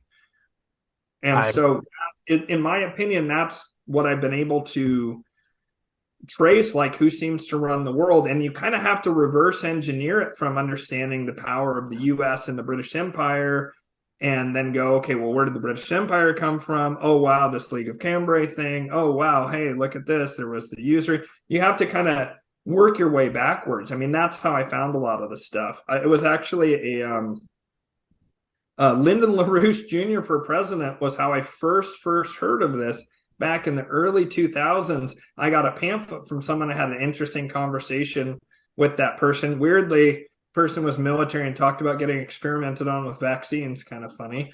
But I was just really fascinated by this guy. And I was just like, this is so interesting. And the group actually engaged me. Like I went over with them and was like, this is some right-wing thing. I'm going to go over and learn them, because back then I was lefty, back when lefty meant you believed in human rights and protecting the environment and black people were cool and stuff, before it became chop your kid's dick off for your Hitler. But so I went over to have like an argument with these guys or whatever, and then I was like, wow, they're really knowledgeable and cool and intelligent. And this one guy I talked to quite a bit, I forgot his name, this black man had been in the military. He talked about the experiments and stuff. And so I took that pamphlet and I went home and I was just clicking through some articles. And now I can't find it, but there's an article by him called The Toads of Venice that talked about this. And I was like, how have I never heard of this before? That's so strange, because I considered myself a history buff. And I was like, how have I not heard of this banking stuff out of Venice? I'd heard about that they were very wealthy, but you know what? Banking, that's interesting. And I just kind of forgot about it for a long time, until years later I was like, I'm going to fucking get to the bottom of this. I don't care how long it takes me. I want to like at least have some idea of who's running thing, and nothing satisfies me. Nothing I found to satisfy me. This, I don't know, thesis that I have, it satisfies me. It's incomplete. It's not perfect. And I love it. I welcome criticism and I welcome people asking questions. I find that most often the people who really find real issue with it are either think I'm anti-Semitic or think that I'm helping the Jews to lead all the goy into slaughter and slavery. So it's either anti-Semites or people who are very hyper vigilant about anti-Semitism, to put it in a nice frame. Wow, you do great work. I have two questions for you, Ian, before we go. So there's all this discussion on Luciferian. There was Saint Lucifer. There was the one mention of Lucifer in the Bible, a light bearer. So, if you go through your thing, what is the difference between a Luciferian and a Moloch? Is Luciferian bad too? I mean, that's a great question. Is there any way we can put that chart up again, and I'll just show kind of the difference here again? Because that's an absolutely great question. And there's a huge difference. And one of the things is that we haven't really talked about something called the Yuga system, but I talk about it more on my website. But it's essentially the Hindus conceive of there's 4 ages, or there's maybe 8. So there's a descending Kali Yuga, there's an ascending Kali Yuga, which this is the darkest, most heavy, and it's when Moloch rules. And then we go out of that into an ascending Dwarpa or Bronze Age, then an ascending Treta or Silver Age, and then an ascending Golden Age, a descending Golden Age, a descending Silver Age, a descending Bronze Age, and then you're back to the descending Kali Yuga. And this goes as we travel around the galactic center. We go through these phases of consciousness, and it has to do with, like, I guess right now we're passing through like some remnants of a very evil star that exploded in ancient times, and so our solar system is passing through that cloud, and we're just about to leave that, and that's part of what causes this, yugas and this to be a dark age always. And so if you look here at the Molochians, they have this Epstein-style harm of children, physical torture, slavery, dead materialism, chaotic duality, that chaos that you were talking about earlier, parasitism, right? To where you're not even a predator, you're just like extracting, right? Might makes right. That's really important. Material stagnation for humanity. Moloch loved the Dark Ages. The Dark Ages in Europe is Moloch's template for what he wants for all of us at all times. Or maybe third world conditions now, sub-Saharan Africa. Moloch loves that shit. A tiny, wealthy elite and everybody suffering and totally bad material circumstance. It's very stable because Moloch says, submit to me or be destroyed. Moloch is sometimes called the fear that passes understanding, the same way Yeshua or Jesus said in the Bible that the Most High God was the peace that passeth understanding. So Moloch gets you so afraid that you'd be willing to give up your children, right? The ultimate fear. Yeah. So then you'll notice there's a crossover here because this is the Luciferian sphere, which is above it. It's a higher vibration. And you'll notice there's some crossover. Look at that. Desire for power, ruthlessness, hierarchy, right? Like a hierarchical society, conquest, competition. Now, Molochians like competition in the form of two gladiators killing each other or whatever, but there's crossover. There's some similarity in the behavioral patterns of these two groups. Where they start to get different is that Luciferians also believe in enlightened self-interest. They're like, look, we don't need to be dead materialists. We understand there's a spiritual element, but there's a reason why it just makes sense to look out for yourself. And if you do it in a way that helps society, then hey, that's not so bad. And like, you know, it's more evolved, but it's still about the guy with the thumbs, right? So rule of law over man, they're really big into contracts, right? They honor contracts and rule of law. Whereas the Molochians are like, they just say Mike makes right. They break the law all the time. If you'll notice, some of the positive legal stuff that's going on is coming in, I believe, from this Luciferian impulse. I mean, I believe there's an actual group of people who worship Lucifer. And so you might say, Lucifer, oh no, he's bad, he's in the Bible. No, Luciferianism it does have some bad stuff, right? This conquest, competition, desire for power, and ruthless, but it also has things like it allows for cooperation, advance in the arts and sciences, the spiritualization of humanity. They believe very much, they want humans to know about the esoteric knowledge because Lucifer wants the increase of the material well-being of humans. He wants basically the perfected man. And when I say the perfected man, I mean to where you're like really strong and you're really intelligent, you're really a self-made man, and you're the best of the best. And they really like finding out like who's the best at stuff. They like competition. They like social Darwinism. They like, you know, they believe in eugenics in the sense of like that the best should flourish and that weaker, they don't care so much if the weaker suffer. However, they are pragmatic. And if you like said, well, in Florida, in Utah, we put all the homeless in hotels and then they got jobs and that saved us money. Luciferians would be like, all right, let's do that. Molochians would be like, no, they should suffer. They're worms. Fuck them. Right? So it's a little different there. The one doesn't really care and is like, they can suffer whatever. But if it's like pragmatic to do it, they're like, yeah, let's do that. Why not? Right? Whereas the Molochians delight in suffering. They want suffering. So they also, you know, if you just look at it like there's a real phase shift that happens as you move up into this. And where you can see the Luciferian impulses in Renaissance Florence, where there's this sudden explosion of art and science and reason and just all this explosion of knowledge and things that improve the material condition of humanity.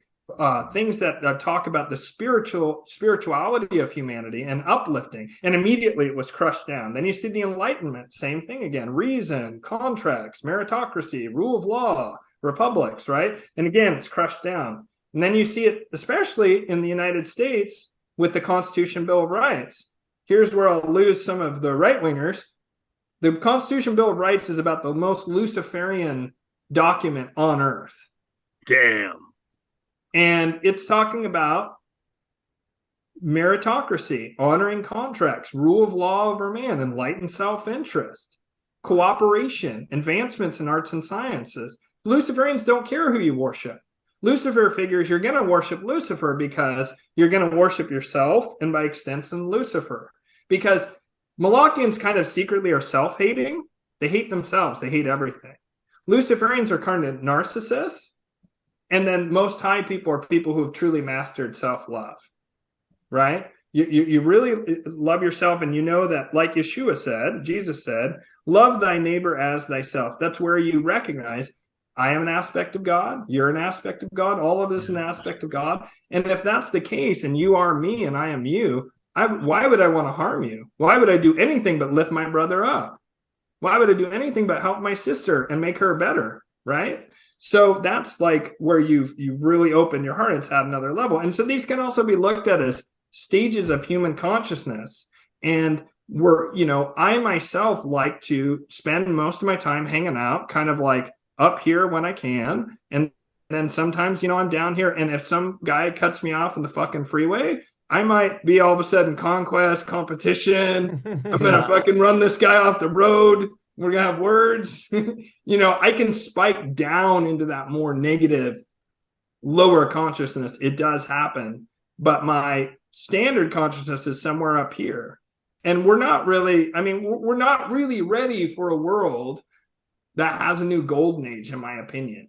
And if you think, oh yeah, I am, okay, so can I come? I'm going to stay at your house as long as I want. And I'm going to borrow your car. I could really use a car. Oh, I'm feeling like property rights are a thing, Ian. Yeah, I know you are. So am I. I'm with you. I'm not there either. I'm not ready to just have that level. And we just, as a species, aren't. But we're fucking done with this bottom sphere. We're all sick of it. It's been 6 So where does it go? So where do we? Well, what do you see? This is my last question, Ian. How do you see? I've seen you talk about 2025 and all that stuff. Could you just end on that? Like, how do you think everything's going to play out?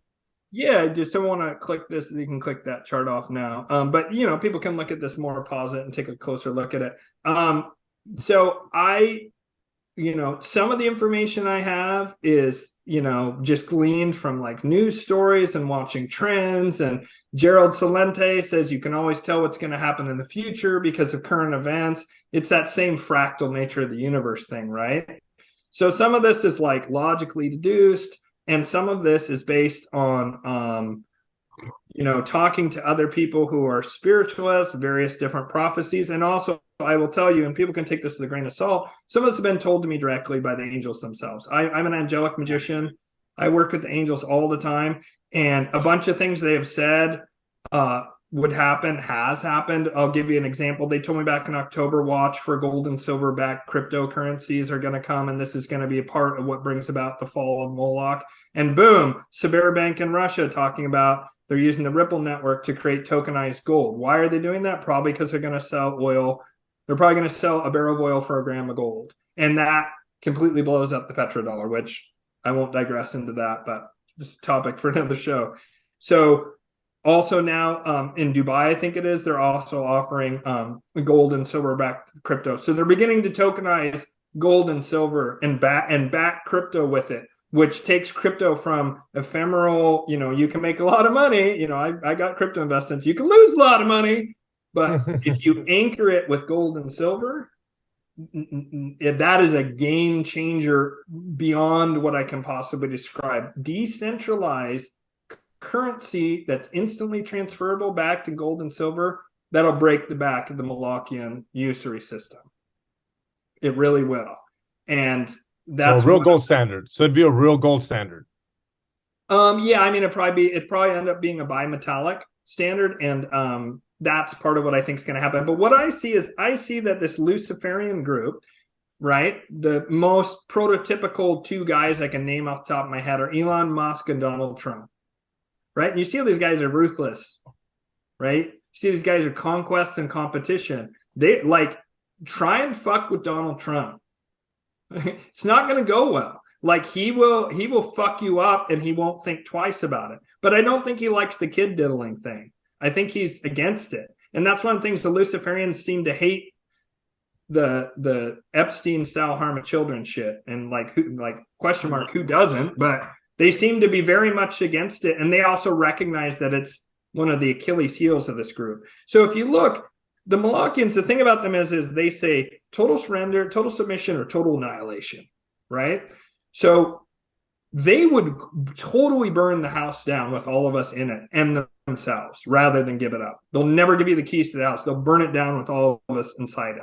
So if you're dealing with an opponent that is that fucking insane, that they'll burn it all down, you got to be real careful as you take over. The Molochians want to put in their great reset, total cradle to grave slavery thing. That's, if you look at it, it's kind of cartoonish, right? It almost seems like, how could this possibly be real? It just seems like guys got high on their own ego supply and just went off the fucking deep end talking about cricket paste and being dropped in tanks and having brain chips and shit. I mean, it's fucking insane. I mean, it's totally insane. And no reasonable person would want it. It's almost like someone's behind him yeah. And tell him to eat bugs too, Klaus. Oh, yeah, that's a good one. I should do that. And what it is a Luciferian in the era of the Molochians setting these fuckers up to fall. And if you look, they're prepping the narrative. COVID-19, they tried to kill y'all. Look at them on Epstein's Island. And look at all this nonsense with the banks. And you see it. The Epstein thing, it keeps going away, hammer it down, and pops back up again. Balenciaga. And that Balenciaga thing, that wasn't some guy on the spectrum on 4chan that figured that out. That was intelligence. That was an intelligence drop. So was Pizzagate. It wasn't necessarily a one-to-one intelligence drop, but it was intelligence. What you talking like QAnon? Is it QAnon coming into this? Are you into QAnon? So something like that has some legs. QAnon itself, I think, was like a multi-layered thing of more than one group coming together and doing something, and one group had one agenda and another group had another agenda. The Molochians were using QAnon, in my opinion, to find all the people who were especially in the government that weren't loyal to them and to flush them out, right? But I also think that this Luciferian faction is putting this information out there saying there's good guys who are going to sweep in like white knights and save you, because they want that narrative percolating in people's brains. So when the Luciferians turn the corner on the Molochians, which I believe they will in the next 7 years or less, like especially between 2025 and 2028, although shit's going to heat up this year, absolutely fucking for sure. Oh shit. But when they really go at it, they're going to really present themselves as saviors of humanity. And it's going to be a really easy sales pitch, because they're just going to say, look, they tried to kill y'all, and they rape kids, and they also try and take your money and have been taking your money, enslaving you with this banking system. And those are all pretty compelling arguments that fuck those guys, right? And I don't think it's going to be very hard to sell people on that they ought to run the show if they've rescued us from this. And I mean, I go way more into this. I will tell you that the Luciferians seem to control space to a large degree, and all the space technology, right? Musk. Look at Musk, man. Look what he did this week at Davos, calling out Davos. What the actual fuck? Interesting. Like, is that not weird? Dude, makes sense to me, honestly. And my only question is, but are these Luciferians, do they have good intentions? They're self-interested, and what they'll do is they're going to take in my opinion, they're going to, I think some things are going to stick that we don't like, right? And like digital ID, I think is going to stick. Crypto is going to stick, right? I think it'll be the gold and silver, and people have different views on crypto, but some people are very scared of it, and it can be abused, and there's reason to be scared of blockchain money, right? And I won't go into it here, but surveillance, right? Surveillance is how they're about to take over, because they have all these Molochians. They have a huge amount of them blackmail stuff. And what they're doing, it seems, is going around and grabbing people and twisting their arm and saying, listen, you're going to stay in this position that you're in, or maybe you're going to resign, but you're going to either resign or stay in the position you're in. And then when we tap you to do something, you just fucking do it. But between now and then, you keep your mouth shut and you just do your job. And if the Molochians tell you to kill people, you just kill people like you normally would. But the minute we come in the other ear and say, now's go time, do X, Y, or Z, you got to do it. And also, we want you to roll on whoever's above you. Tell us what you have about them. So the Luciferians seem to control most of the very high-end technology. And so what they're doing is they're slowly but surely laying the groundwork for a takeover. And I mean, it gets into stuff to do with, and I haven't really gone into this a lot, but like future fake alien invasion, I think may very well end up playing a role in this. You know, the whole Project Bluebeam thing. I think that could be one way that the Molochians go down, is that they move all that tech into various areas with their planned fake Independence Day kind of thing, you know. But then I think the Luciferians will go, hey, guess what? Under the cover of this, we're going to fly these fuckers, and we're going to go to Davos and zap you, or wherever your estate is. I think that once that they're allowed to move as part of this thing where the Molochians think they're going to win with the Great Reset, one of the things people need to understand is all the stuff that seems smart that the Molochians are doing, it's actually been the Luciferians have been acting as their consigliere, their little guy advising the Mafia Don. But now they're getting ready to backstab that because the time is right. The time is right. We're switching. We're switching from Molochian era to Luciferian era. And now, does that mean that the power balance is? I mean, because it sounds like up to this point, the Molochians have had more power generally? Would that be accurate? Total power, I would say total power, really. And the Luciferians, whenever they try and like show a little bit of a flex, like the United States, then they get slapped down. The War of 1812. And that's poised to change now, you're saying? I believe so. Yeah. I mean, and again, like some of this stuff, like I have to be honest, some of the stuff is coming directly from the angels, and some of it is just gleaned from just like a lot of deep reading on history and certain trends that I see like in finance and tech and elsewhere that I think aligns with this. And I mean, sort of what happened was I was told all this stuff over the past like 18 months or so, and then I've had to reverse engineer and justify what I was told directly. And I mean, there's been lots of stuff that I've been told to where it just like it, it happens. And so I don't expect anyone to take what I'm saying as an article of faith when it comes to the angels told me this shit.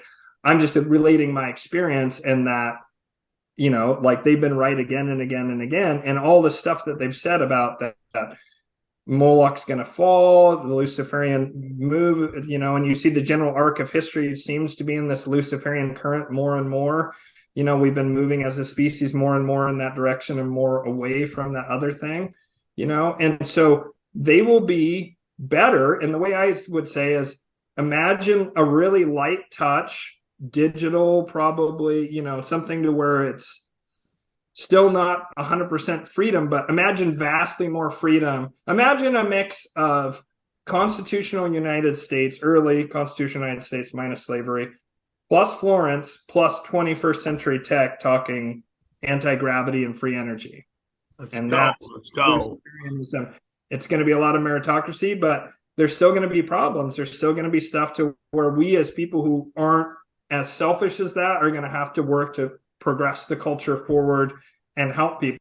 I mean, I vastly prefer the Luciferian group to the Molochians. Just the Epstein shit alone is enough for me to prefer them because they're against that. But there's a bunch of other far more positive things that they believe in. But there's still going to be poverty. There'll still be hierarchy. I think that's this realm, dude. I think it's a realm of consequences. And if you do certain things, you connect with God and, vibrate at higher levels, you can manipulate this energy. This has been a great conversation, Ian. Thank you so much for coming on. I have to go pee really bad. But this is exactly what I wanted. You came, you knocked it out of the park. You dropped the hammer of the gods. One more time, Ian. Can you tell where they can find you? Yeah, man, and I want to say to you, Sam, I would love to do your chart for free, and then you can share with your audience like what that experience was for you. I just wanted to offer that to you. But you can find me at White Lotus of Light on YouTube, and then whitelotusoflight.com. I also have White Lotus of Light BitChute. I'm way behind uploads on BitChute.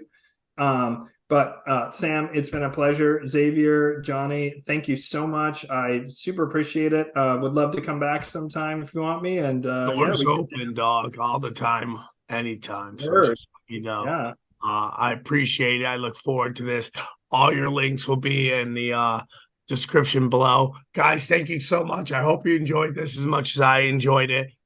We have dangerous conversations here. But these are where you come for that. And that's why I loved it. And everything we said here, I thoroughly enjoyed.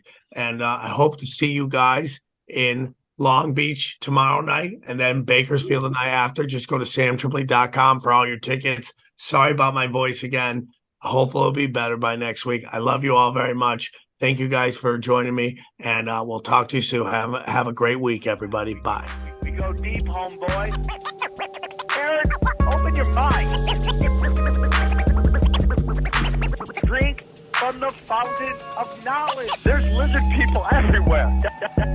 That's some interdimensional shit. Wake up, Aaron. This is only the beginning. Dude, you just blew my mind. Tinfoil hat.